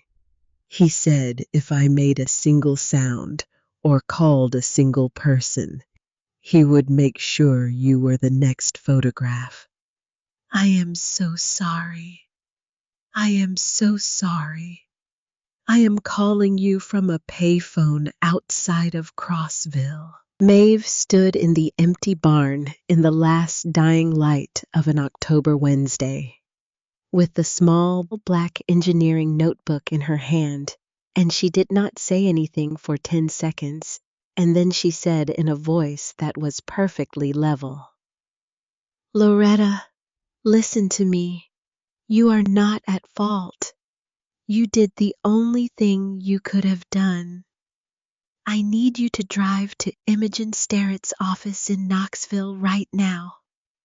Do you remember the address? Gay Street, 3rd floor, Tobacco Warehouse." "That is right. You go there. You tell Imogen what happened exactly as it happened. You do not stop driving for any reason between Crossville and Knoxville. Do you understand me, Loretta?" "I understand. I will see you when this is over." She hung up. She stood very still in the empty barn for 1 full minute. Then her phone rang again. The number was a number she did not know. The area code was a 400 series she did not recognize. She answered it. "Mrs. Threadgill," a voice said. It was a man's voice. It was low. It was even. It carried the very faint, very dry edge of an accent that had once been Saxon and had been worn down in 40 years of careful work into the kind of accent a man wore the way another man wore a watch he no longer wound. "Mr. Vossler." A pause on the line. "You have done your reading, Mrs. Threadgill." "I have." "Then I will save us both the formalities. I have your granddaughter. She is unharmed. She is asleep. I am told she is a very tired and a very brave child, and that she did not cry when she was lifted into the car, which I respect. She will remain unharmed. She will remain in a place that is comfortable and warm, and where she will be permitted to sleep. I will hold her exactly 26 hours from this conversation. At 8 o'clock tomorrow evening, you will come to your uncle's barn. You will come alone. You will bring the green metal box and all 3 of the original ledgers. You will not be armed. You will not be followed. You will not be accompanied. If any of these things are not true, I will know. And the child will not be returned to you. If all of these things are true, I will examine the box. I will examine the ledgers, and when I am satisfied, I will make 1 telephone call, and a man at another location will release your granddaughter into the parking lot of the Hollow Creek Methodist Church, where she will be found by the church secretary at 6 o'clock Friday morning. Do you understand?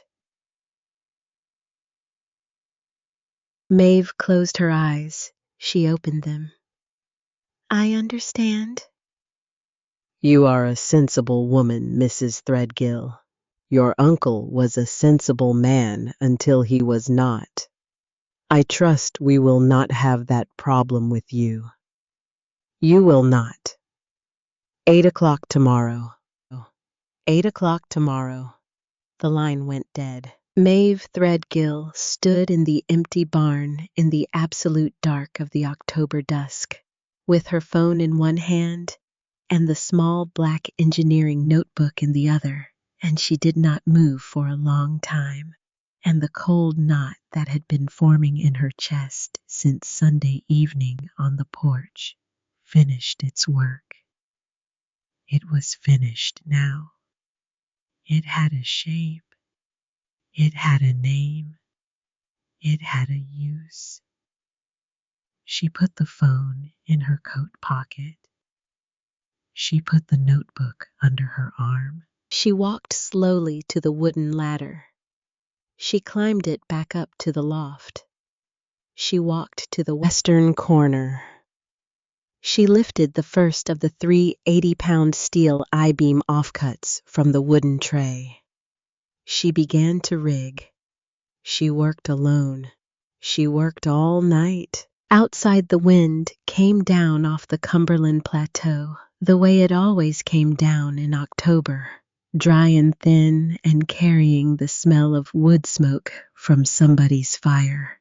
2 valleys over and inside the barn, her uncle had built her the small, steady sound of a 73-year-old welder's hands on cold steel went on and on and on, and would not stop until the sky to the east of Hollow Creek began to turn the color of pale tin, and the second day of Maeve Threadgill's war had begun. The sun came up over the Cumberland Plateau at 6:41 in the morning.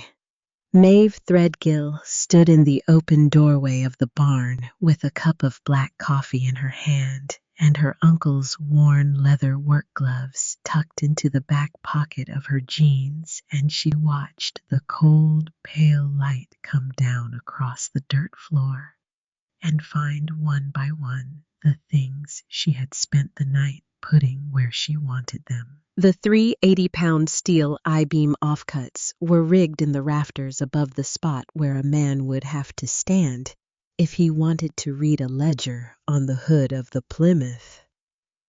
The iron pin under the floorboard near the rear doors had a new lock spring inside it, stiffer than the original.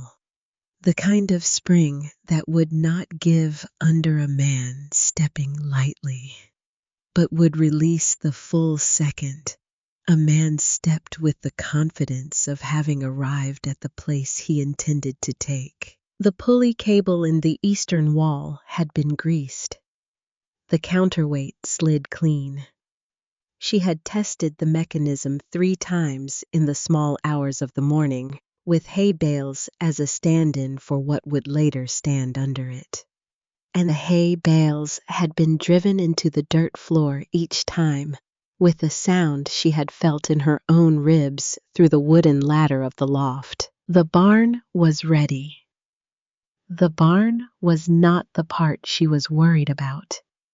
The part she was worried about was a small dark room somewhere in East Tennessee, where a 7-year-old girl was waking up in a bed that was not her own bed, and where Maeve Threadgill, 73 years old, was not yet able to put a hand on the small, warm cheek and say, "You are safe.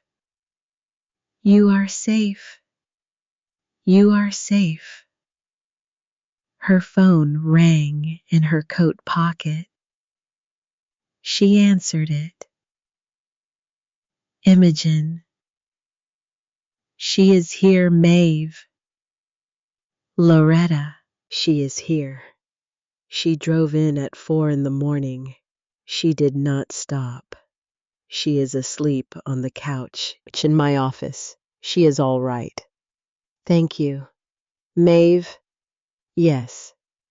There is something else." Imogen Sterrett's voice was careful in the way it had been careful in the federal building on Wednesday afternoon, when she had explained who was going to be in the barn on Friday night. In the way the voice of a lawyer is careful when she has spent the last 6 hours awake and is about to tell a client something the client will not want to hear. "Tell me, Maggie Truitt called me at 2 in the morning. She has been working her own people in Nashville and her own people in Atlanta. She is not happy." "Tell me." One of the 4 TBI agents Maggie was going to send up Friday night was a man named Tobias Watley. She has known him 14 years. She has trusted him 14 years. He came up clean on the original vet. He came up clean on the second vet. She does not run a third vet on her own people unless something specifically prompts it. And last night at 1 in the morning, something specifically prompted it. What? Maggie's office has been quietly watching certain offshore accounts associated with what is left of the Berlin investor network for 9 months. They watch the accounts the way you watch a slow leak in a roof, Maeve. You do not do anything. You watch where the water goes. Last night, they ran a fresh trace, and one of the small accounts paid out 3 wires of $49,500 each over the past 6 months to a numbered account at a small bank in Knoxville. Maggie's office matched the numbered account to a deposit pattern.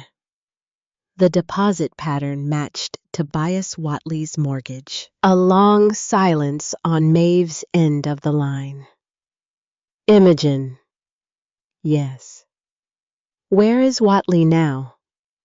He is at home in West Knoxville. He does not know we know. Maggie has not pulled him in, because if she pulls him in, Pendergast will know we are watching, and Pendergast will assume the worst, and Pendergast will not come to your barn. So we are short 1 agent. We are short 3. What? Maggie pulled the entire team this morning, Maeve. She did it 10 minutes ago. She will not send anyone she has not personally watched sleep in the last 48 hours into your barn tonight. She is flying 4 agents up from Nashville in a small plane this afternoon. Men she has known since law school. Men she trained herself. They will be on the ground in Crossville at 6:30 in the evening. They will stage at the truck stop on Highway 70. They will move on Imogen's word. Crossville is 40 minutes north of Hollow Creek. Yes, Imogen, I know. 40 minutes. I know, Maeve. I told her. She told me there is no scenario in this world in which she sends an agent into that barn tonight who she has not personally vouched for.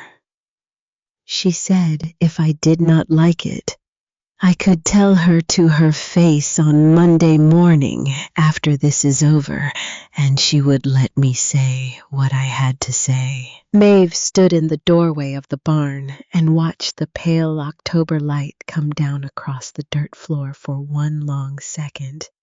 Then she said, "Tell Maggie I understand. You understand. I understand. We do it the way we have to do it. 40 minutes is 40 minutes. I have been welding for 50 years, Imogen. I can hold a barn for 40 minutes. Maeve." What? He is going to bring Vossler. I know. He is going to bring Vossler, and Vossler is going to bring at least 4 men, and you are going to be alone in that barn for 40 minutes. Against 5 men, and one of those 5 men has killed 31 people on 3 continents in the last 43 years. Maeve closed her eyes. She opened them. Imogen. Yes. I have not been alone in that barn in 43 years. My uncle has been in that barn with me since I was 16 years old. He is in that barn right now. He built the room I am standing in for the exact thing that is going to happen in it tonight. And he wrote me a notebook in 1979 that tells me how to use every inch of it. A pause on the line. Then I will see you on the radio at 7:30. 7:30. She hung up. She finished her coffee. She walked back inside the barn and she got back to work. She made the call to Wallace Pendergast at 10:17 in the morning from a payphone outside a Crossville filling station because she did not trust her own phone and she did not trust any landline within 20 miles of Hollow Creek. He picked up on the second ring. Mrs. Threadgill. Mr. Pendergast, I trust you have had a chance to consider my proposal. I have considered it, Mr. Pendergast. I have decided that $75,000 is not the right number. A small, careful pause. What is the right number, Mrs. Threadgill? The right number is $250,000 in cash. Tonight, in my uncle's barn, at 8 o'clock, the box will be there. The 3 ledgers will be there. I will be there. You will be there. Nobody else. A longer pause. Mrs. Threadgill, that is a very specific set of terms. It is my barn, Mr. Pendergast. They are my terms. There is one other thing. What? You will tell the man who has my granddaughter to release her at 6 o'clock this evening at the parking lot of the Hollow Creek Methodist Church. I will have a friend there to receive her. I will have proof of release before I open the door of the barn for you. Do we understand each other? The pause this time was the longest. When Wallace Pendergast spoke again, his voice was the warm, low, educated voice of a man who had been negotiating in courtrooms for 48 years. And the voice was perfectly steady. And the voice was also for the first time in Maeve's brief acquaintance with it slightly amused. Mrs. Threadgill, he said, you are a more interesting woman than I had been led to believe. 6 o'clock, Methodist Church parking lot, the child for the meeting. That is the deal. That is the deal. 8 o'clock. The barn. 8 o'clock. I look forward to it. He hung up. Maeve stood in the phone booth in the cold, thin October sunlight and held the receiver against her ear for 10 full seconds after the line had gone dead, because she had needed to know if her hand was shaking, and she had needed to find out without anyone else being able to see her find out. And she watched her hand for the full 10 seconds, and her hand did not shake. She hung up the phone. She got back in the truck.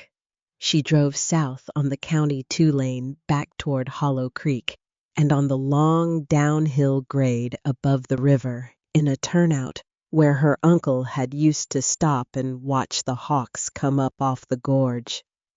In October, she pulled over and she got out and she walked around to the back of the F-150 and she crawled underneath the rear axle. The small black GPS unit she had bought at the truck stop outside Crossville at 9 that morning for $68.90 in cash was the size of a deck of cards. She did not, of course, put it on her own truck. She had bought 2. She had put the first one on the underside of Wallace Pendergast's black SUV on Wednesday night in the 4 minutes between when he had set down his coffee and walked out of her kitchen and when he had reached the driver's door of the vehicle in her gravel drive. She had done it with a strong magnet from her own welding shop. Kneeling at her own porch, railing in the dark with her wool coat draped over her shoulders to hide what her hands were doing, while Pendergast was inside the kitchen taking his last sip of coffee and putting on his overcoat. He had not noticed. The 4 men at the corners of her property had not noticed. The unit had been quietly broadcasting its location to a small encrypted server in Imogen Sterrett's office in Knoxville for 38 hours. The second unit was the one Maeve had with her now. The second unit was the one she was going to find a way to put on Klaus Vossler's vehicle. She did not yet know how she was going to do that, because she did not yet know what kind of vehicle Klaus Vossler drove, and she did not yet know where Klaus Vossler was.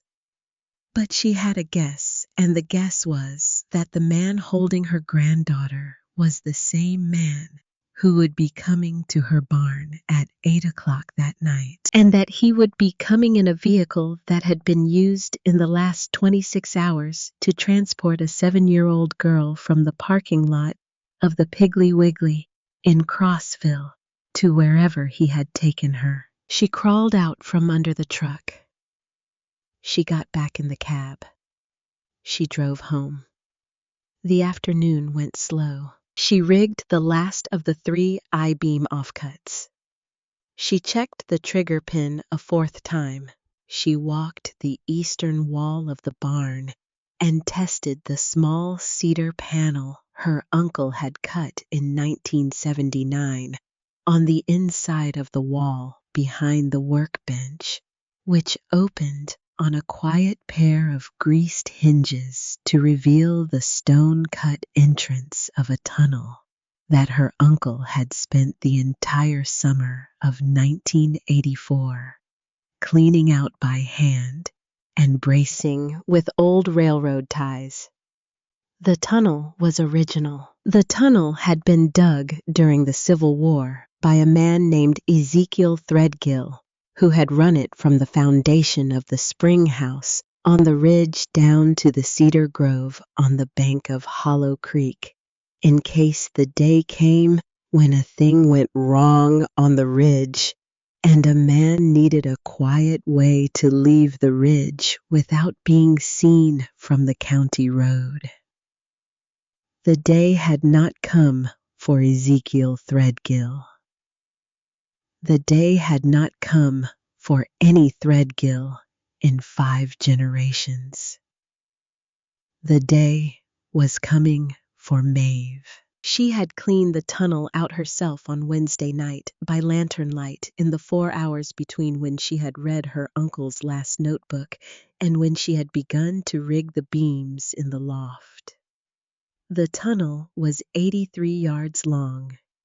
It rose in a gentle grade from the spring house foundation toward the cedar grove.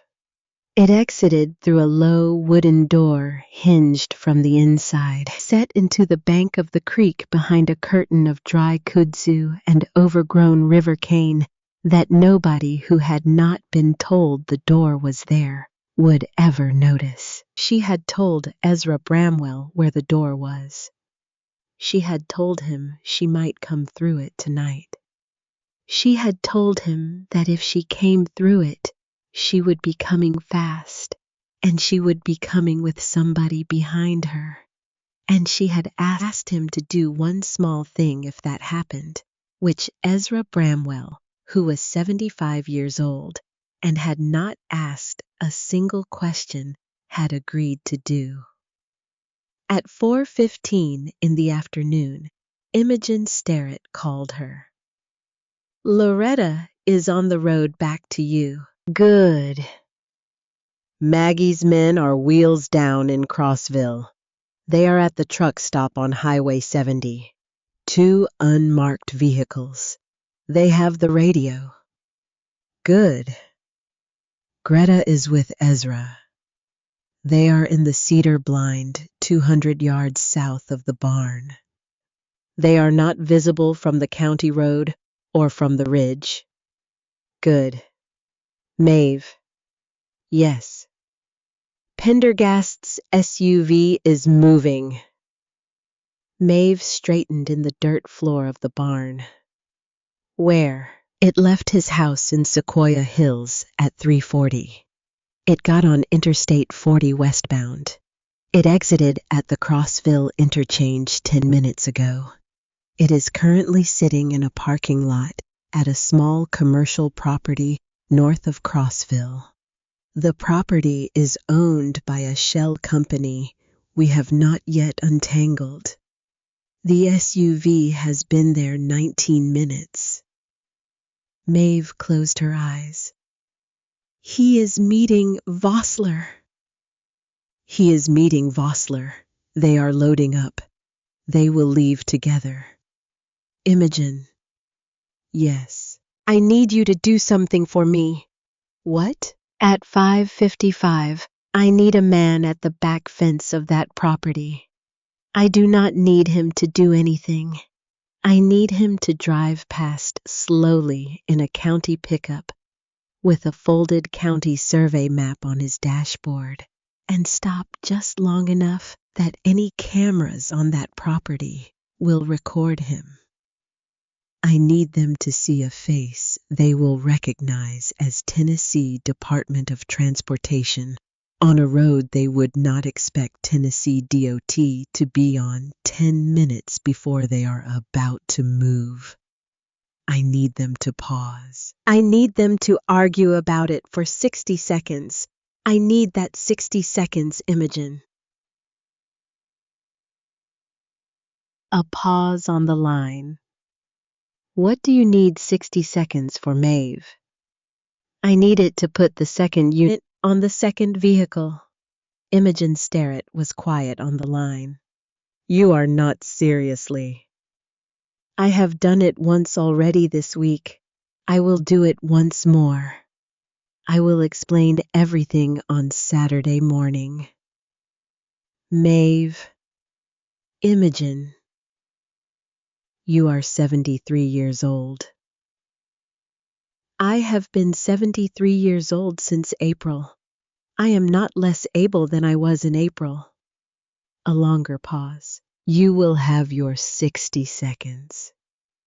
Thank you. Maeve. Yes. Do not get killed. I am not planning on it. She hung up. She got in the truck. She drove north.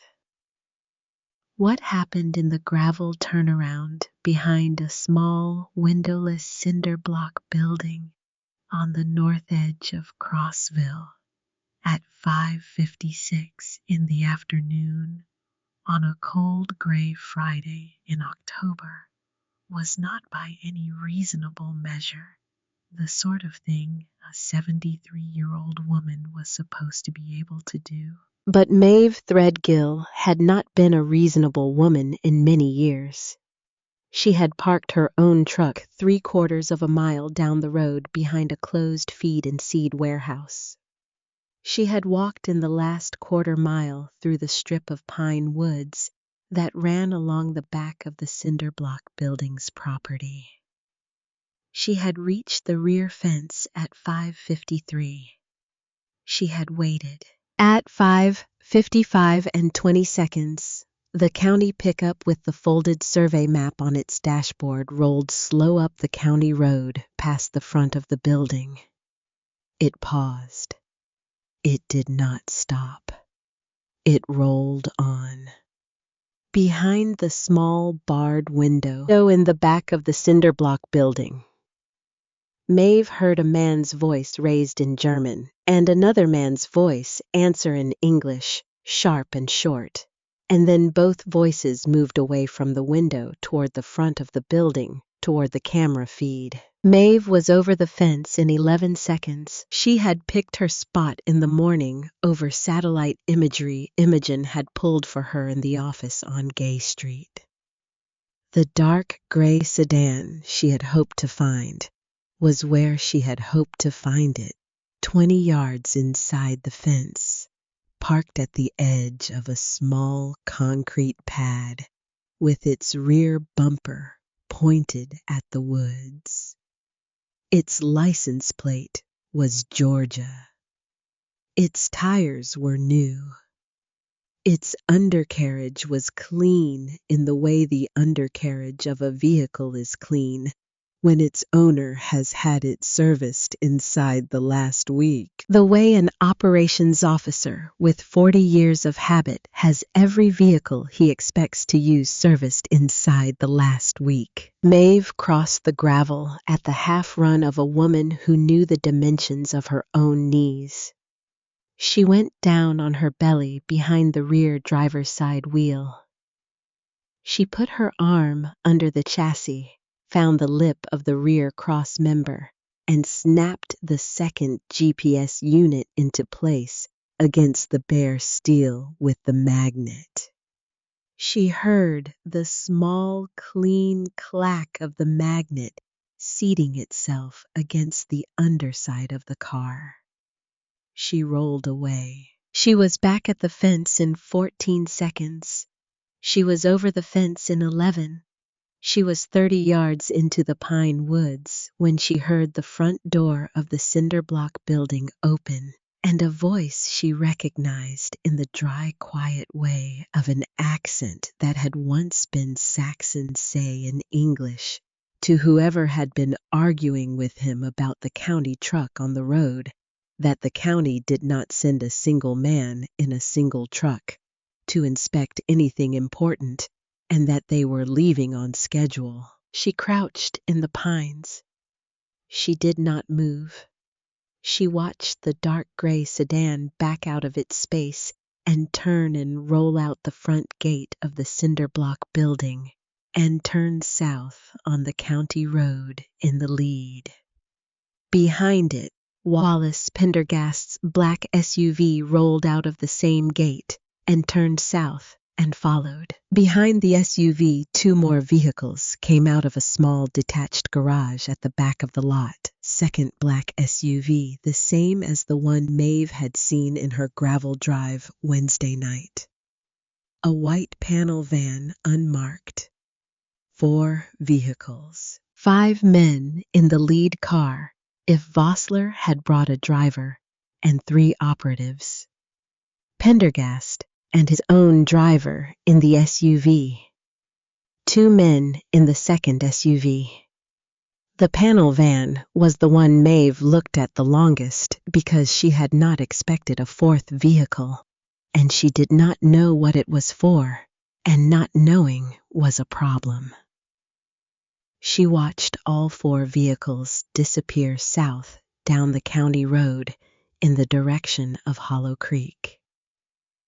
She did not move for 2 more minutes. Then she stood up in the dry needles and she walked back through the pines and she got into her truck and she drove the long way home through the Ridge Road, taking 31 minutes for what was a 19-minute drive, so that no vehicle on the main highway would ever see her again that night. She walked into the barn at 7:11 in the evening. The radio sitting on the workbench by the open door crackled once.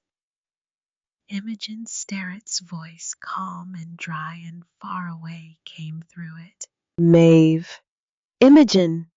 I have you. I have Greta and Ezra in the blind. I have Maggie's 4 men at the truck stop. I have a clean satellite feed on both your trackers. Tell me where they are. Vossler's sedan is 6 minutes south of your county road turnoff. Pendergast's SUV is 40 seconds behind him. The second SUV is right behind Pendergast. The panel van is 90 seconds behind the second SUV. They are not driving as a single convoy. They are driving in a loose stagger, the way an experienced team drives into a property when they do not yet know what they are driving into. And the second unit on the sedan. A pause on the line. Maeve. Yes. The second unit on the sedan, between 2 o'clock and 4:30 this afternoon, made 3 separate stops in a 2-mile radius of an empty hunting cabin on a tract of private land about 11 miles east of Crossville. The land is leased to the same shell company that leases the Cinderblock building. The cabin has had electricity drawn to it for the first time in 14 years. The electricity was switched on at 4:12 this morning. Maeve stood in the open doorway of her barn. Wren. Maggie's men in Nashville cross-checked the lease records 90 minutes ago. The cabin matches your granddaughter's call pattern, Maeve. Whatever phone the kidnapper had with him at the Piggly Wiggly on Wednesday night was inside that cabin from 11 that night until 8 this morning. The phone left the cabin at 8, drove east, drove west, came back at 11, has been off since. Where is the phone now? In the lead sedan, 6 minutes south of your turnoff. Maeve closed her eyes. Imogen. Yes. Tell Maggie. I have already told her, Maeve. 2 of her 4 men are already on the road from Crossville. They are not coming to your barn. They are going to the cabin. They are 11 minutes out. They will breach in 12. 12 minutes. 12 minutes. Maeve opened her eyes. The barn around her was warm and dry and smelled of cedar and old motor oil and the iron tang of her uncle's last 47 years. And she had welded steel in this room since she was 16 years old. And she understood now that everything that was about to happen in this room had been understood by her Uncle Silas on some October morning 47 years ago, when he had been a man younger than she was now. Drawing a small, careful diagram in pencil in a black leather notebook by the south window, she picked up the radio. She clipped it to her belt. She walked out into the gravel turnaround. She slid back the big door of the barn, the full 6 feet. She walked back inside. She stood at the workbench by the open door. She waited. The headlights came up the tractor path at 7:58. The lead sedan came first, dark gray. Georgia plates. Klaus Vossler at the wheel. He stopped 20 yards short of the barn in the gravel of the wide spot her uncle had once used to turn his combine. He cut the engine. He did not get out. Wallace Pendergast's black SUV came up behind him, stopped behind him, cut the engine. The second SUV stopped behind that. The panel van did not stop. The panel van turned wide of the others and rolled past, slow around the eastern side of the barn, and Maeve felt the small bottom of her stomach drop, because she understood 2 seconds before her radio crackled what the panel van was for. Maeve. I see it. He is going to put men around the back of the building. I see it. Maggie's other 2 men are still 90 minutes out. They are not going to make this. I know. Maeve. I have to go in. He cannot see me on the radio. Maeve. Tell Greta I said thank you for coming. She turned the radio off. She set it on the workbench.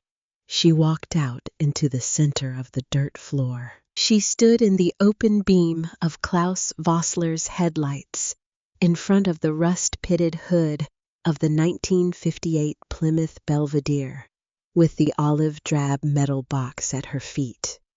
On the dirt and the open ledger laid on the hood of the car, with both her hands at her sides, and the heel of her right boot resting, not quite hard enough to release it, on the iron pin under the floorboard. Klaus Vossler got out of the sedan. Wallace Pendergast got out of the SUV. 3 men in dark tactical jackets got out of the second SUV. The panel van had not come back around the eastern side of the barn yet, which meant the men in the panel van were taking their time, which meant the men in the panel van were the ones with the long guns.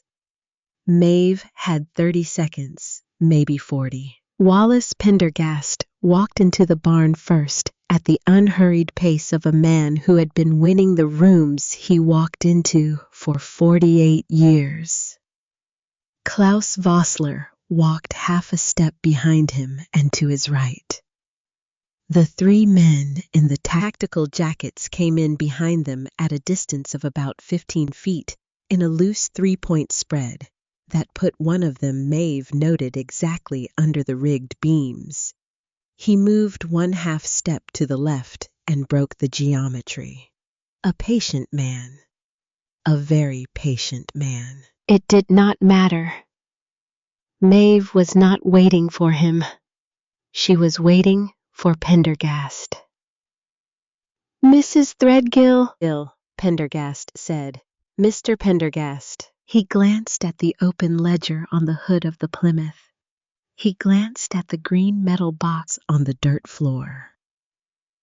He took 2 slow steps forward, and Klaus Vossler stepped with him, and the 2 of them came to rest exactly where she had calculated they would have to rest in order for Pendergast to read an open page on the hood of a car at a comfortable middle-aged reading distance.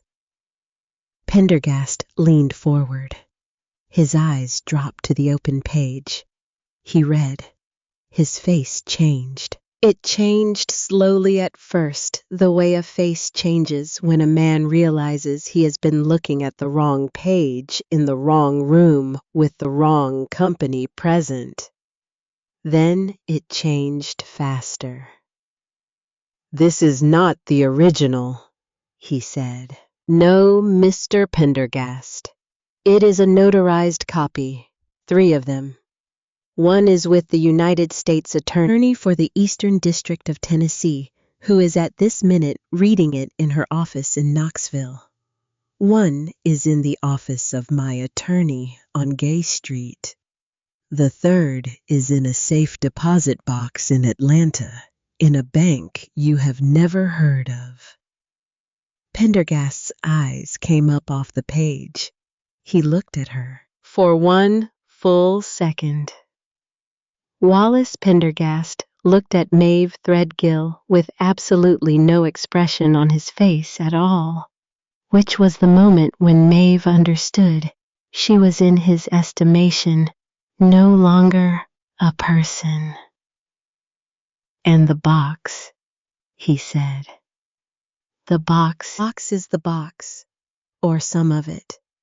I emptied the rest 2 days ago. The gold is in a vault.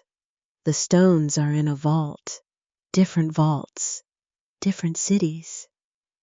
And the child?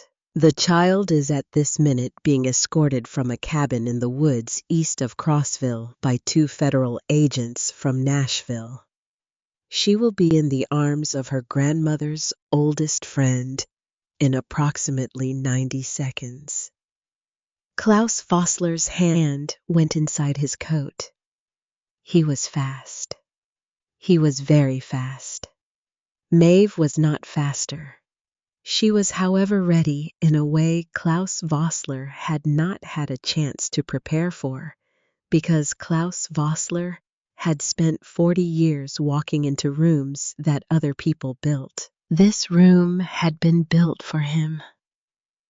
Maeve took one small step backward, and the heel of her right boot pressed all the way down on the iron pin under the floorboard, and the counterweight in the eastern wall slid down its track with the dry whisper of 47-year-old steel cable, and the 380-pound steel I-beam offcuts came down out of the rafters of the loft in a clean, braced bundle. The man under the beams broke right fast, just as she had read him. The two men who had not broken right took the full 80 pounds each across the shoulders and went down into the dirt floor in a sound like the closing of two vaults at once. One of the carbines clattered out of the dirt and skidded under the Plymouth. Klaus Vossler had the pistol out. Maeve dropped flat behind the front fender of the Plymouth as the first round went through the space where her chest had been a half-second earlier and punched a clean, small hole through the cedar wall of the barn behind her. The second round took out the halogen work light above the workbench. The third went into the radiator of the Plymouth with a hard, wet sound and a fan of steam. She rolled. She came up against the cedar wall behind the workbench. She found the small, recessed iron handle her uncle had set into the panel at the height of a kneeling woman's hand, and she pulled it, and the panel swung open on the quiet, greased hinges and the dark mouth of the Springhouse tunnel. Tunnel breathed cold limestone air out into the barn as her and Maeve Threadgill went into the dark. She heard behind her Wallace Pendergast shouting at his men, his voice for the first time in 2 days, no longer the warm, low-educated voice of a senior managing partner. She heard Klaus Vossler not shouting, which was worse, because Klaus Vossler was thinking. She heard the third man, the one who had broken right, give one short answering grunt in a language that was not English. She heard footsteps come around the back of the workbench. She closed the panel behind her. She did not run. She walked. She walked at the steady, patient pace of a woman who had practiced this walk twice in the dark on Wednesday night by lantern light, and who had counted out in her head every uneven place in the limestone floor, every brace in the wall, every place where the ceiling came down low enough that she would need to tip her head. She was 16 yards in when she heard the panel behind her open. She heard Klaus Vossler come into the tunnel. He came in fast, the way a man who had spent 40 years following men into tunnels came into a tunnel. He came in without a light. He came in by sound. He was Maeve recognized very good at what he had spent 40 years doing. She had spent 50 years welding in the dark of a hood. She was very good at what she had spent 50 years doing. She walked. She walked the 83 yards of the tunnel in the absolute black of the limestone by the count of her own steps and the dry, small smell of the kudzu when she neared the lower end. She felt the wooden door under her right hand. She lifted the latch. She stepped through. She closed the door behind her. She locked the latch from the outside. She walked calmly 20 yards into the cedar grove and she crouched behind the second of the three big cedars where her uncle had taught her to sit still as a child. And she waited. Klaus Vossler hit the wooden door at the end of the tunnel 41 seconds later. He hit it once with his shoulder. The door did not move. He hit it twice more. The door, which was 3 inches of white oak and was braced on the outside with an iron crossbar her uncle had bolted into the limestone in 1984, did not move. She heard him stop. She heard him think. She heard him do the thing she had hoped he would do, which was to start working at the iron latch with the muzzle of his pistol. He worked at it for 40 seconds. When the latch finally gave, Klaus Vossler came out of the wooden door of the tunnel into the cedar grove, low and fast. And he came out into the small, clear patch of ground in front of the door, exactly where the door opened, exactly where the door always opened, exactly where her Uncle Silas had stood in the summer of 1984, and dug by hand a 6-foot pit covered with cedar bark and dry kudzu and dirt, and the slow, patient logic of an engineer. Klaus Vossler dropped into the pit. He fell 6 feet, and he landed wrong on his right leg, and Maeve in the dark behind the cedar heard the small, dry sound of a man's ankle and a man's knee, giving up 40 years of operations work in the space of a half-second. She did not move. She waited. Klaus Vossler did not call out. I was a Stasi-trained man. He did not call out when he fell into pits. He lay in the pit for 48 seconds in the dark, considering his situation, and then he did the thing Maeve had been waiting for him to do, which was to begin slowly to attempt to climb out of the pit. Maeve stepped out from behind the cedar. She walked calmly to the edge of the pit. She looked down. Klaus Vossler looked up. His pale eyes found hers.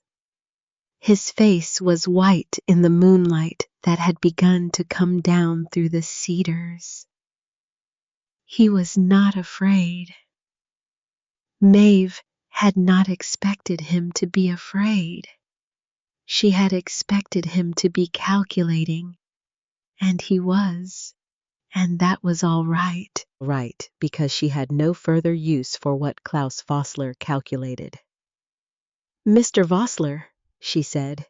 He did not answer. You are going to live, Mr. Vossler. You are going to live for a long time.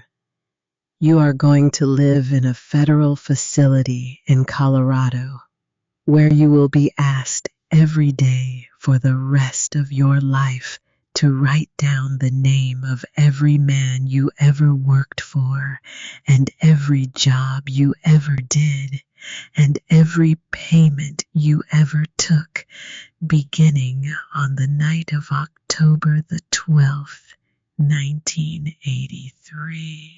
She crouched slowly at the edge of the pit in the careful way of a 73-year-old woman whose knees were the knees of a 73-year-old woman. You are not going to die in these woods, Mr. Vossler. You are not going to die in Tennessee. You are not going to die anywhere I can see you. You are not going to give me or my granddaughter or that woman in Asheville the dignity of your absence from this world. You are going to be in it. You are going to be in it for a long, long time. And you are going to spend that time writing down the names of every other man who has ever stood where you are standing. She stood up. She turned around. She walked calmly back through the cedar grove toward the cedar blind 200 yards south, where Greta Ashworth Doyle and Ezra Bramwell were waiting with the radio she had asked Ezra to bring. She did not look back.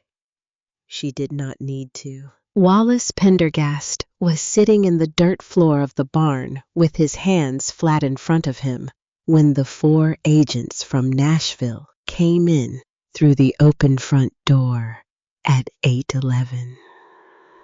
He had not moved in the minute and 40 seconds since Maeve Threadgill had gone through the cedar wall and Klaus Vossler had followed her, because Wallace Pendergast was a senior managing partner of a Tennessee law firm, and he understood with the clarity that only a man of his particular education understood, that any movement he made in the next 60 seconds would be photographed, recorded, and used against him for the rest of his natural life. He raised his hands very slowly.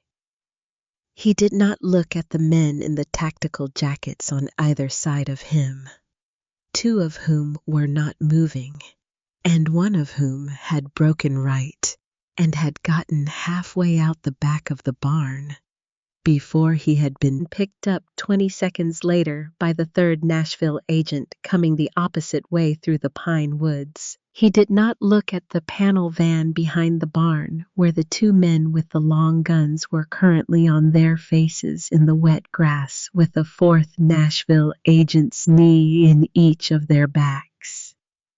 He looked instead at the open page of the ledger on the hood of the 1958 Plymouth Belvedere.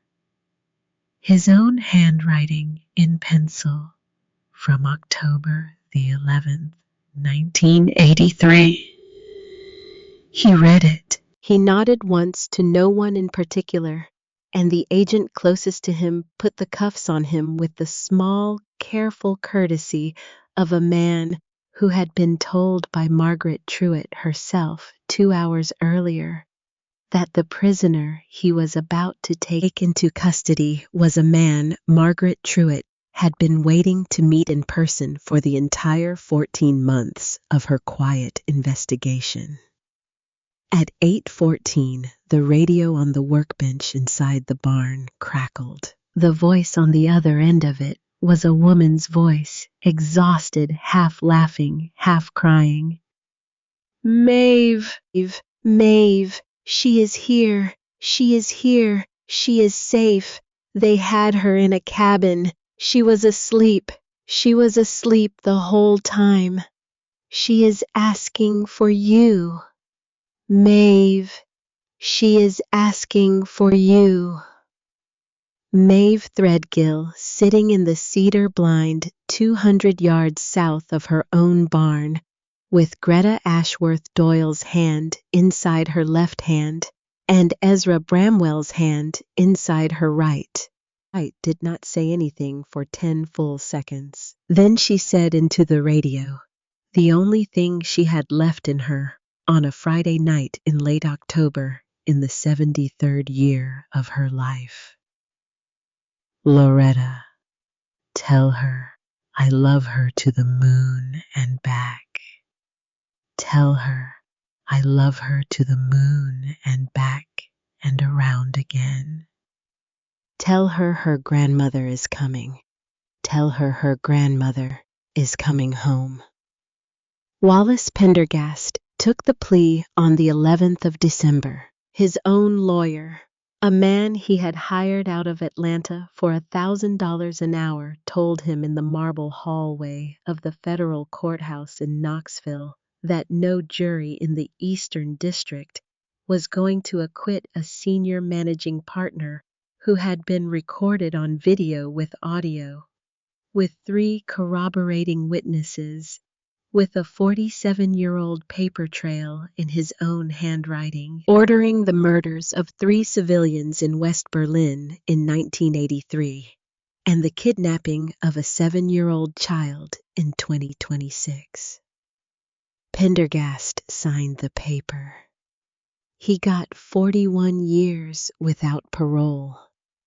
He would be 115 when he came out, if he came out. Klaus Vossler did not take a plea. Klaus Vossler did not need to take a plea because Klaus Vossler, in the 17 weeks between his arrest in the Cedar Grove and his arraignment in federal court, named 43 other men on 3 continents whose own arrests would occupy the United States Department of Justice for the next 4 years.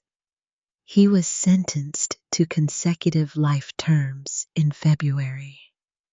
He was sent to the federal facility in Colorado, where on Margaret Truitt's specific written instruction, he was given a yellow legal pad, a pen, and a chair at a desk facing a blank wall, and where every morning at 7 for the rest of his life, he would be asked to write down what he remembered of a particular night in October of 1983. Tobias Whatley was arrested on Monday morning at 8.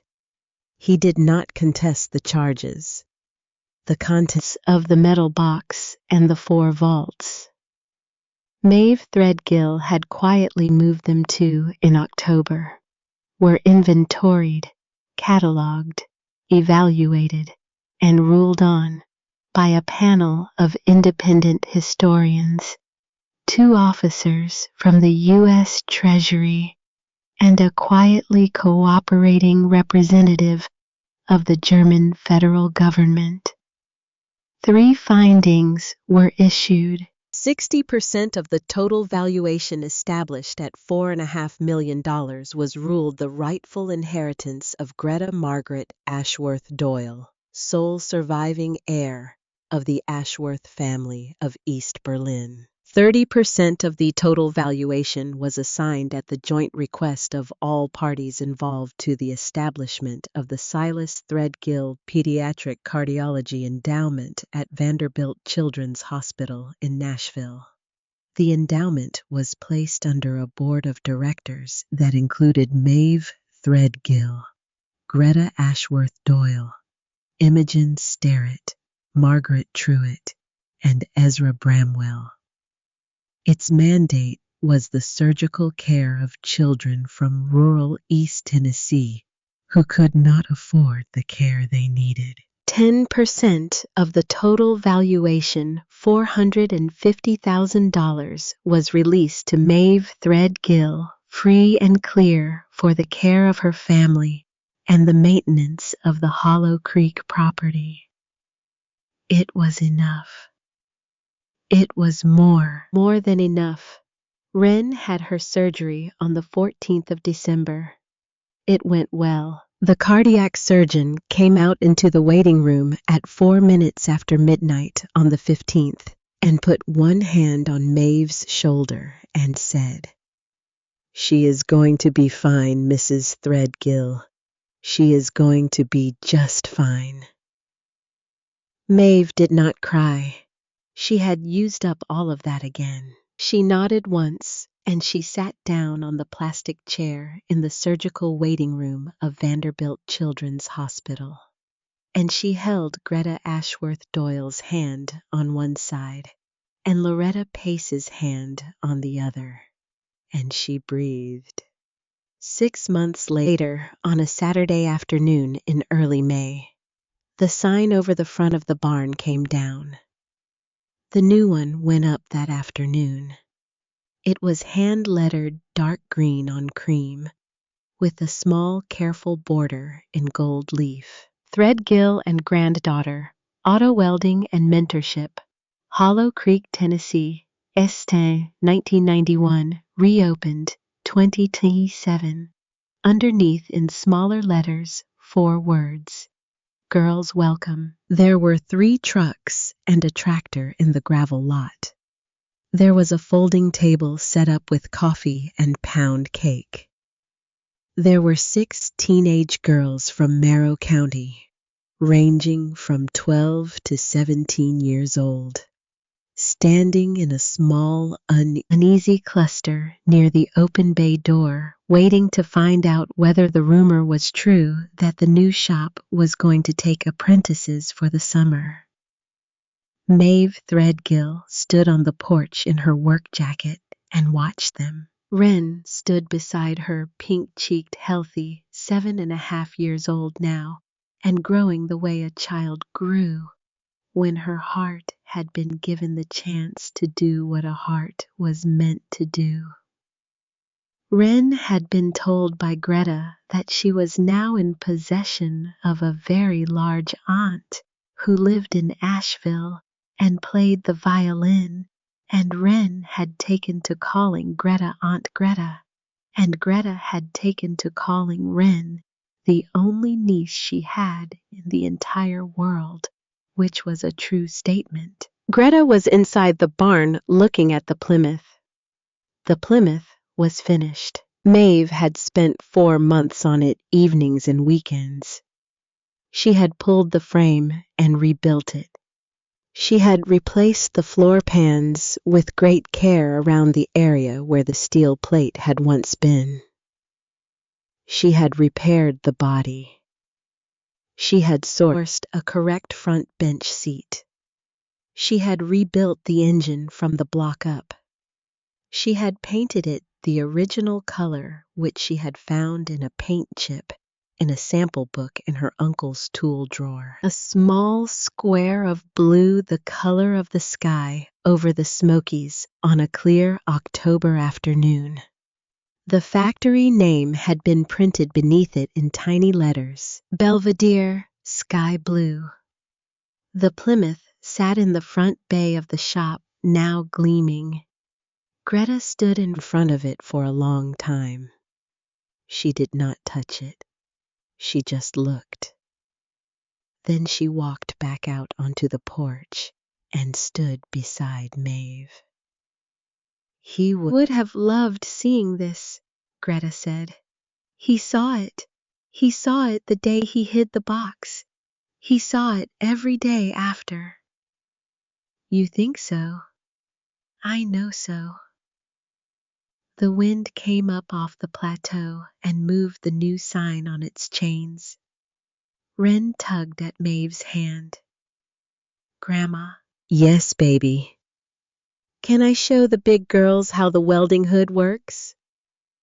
Maeve looked down at her granddaughter. She thought about a summer afternoon in 1969 when a 16-year-old girl had stood on a milk crate in the back of the same barn with a man's enormous leather gloves wrapped around her small hands and a welding hood lowered carefully over her face, and a voice in her ear that had said, "Men build airplanes, Maeve, but women like you are going to build whole worlds of their own." Yes, sweetheart, she said.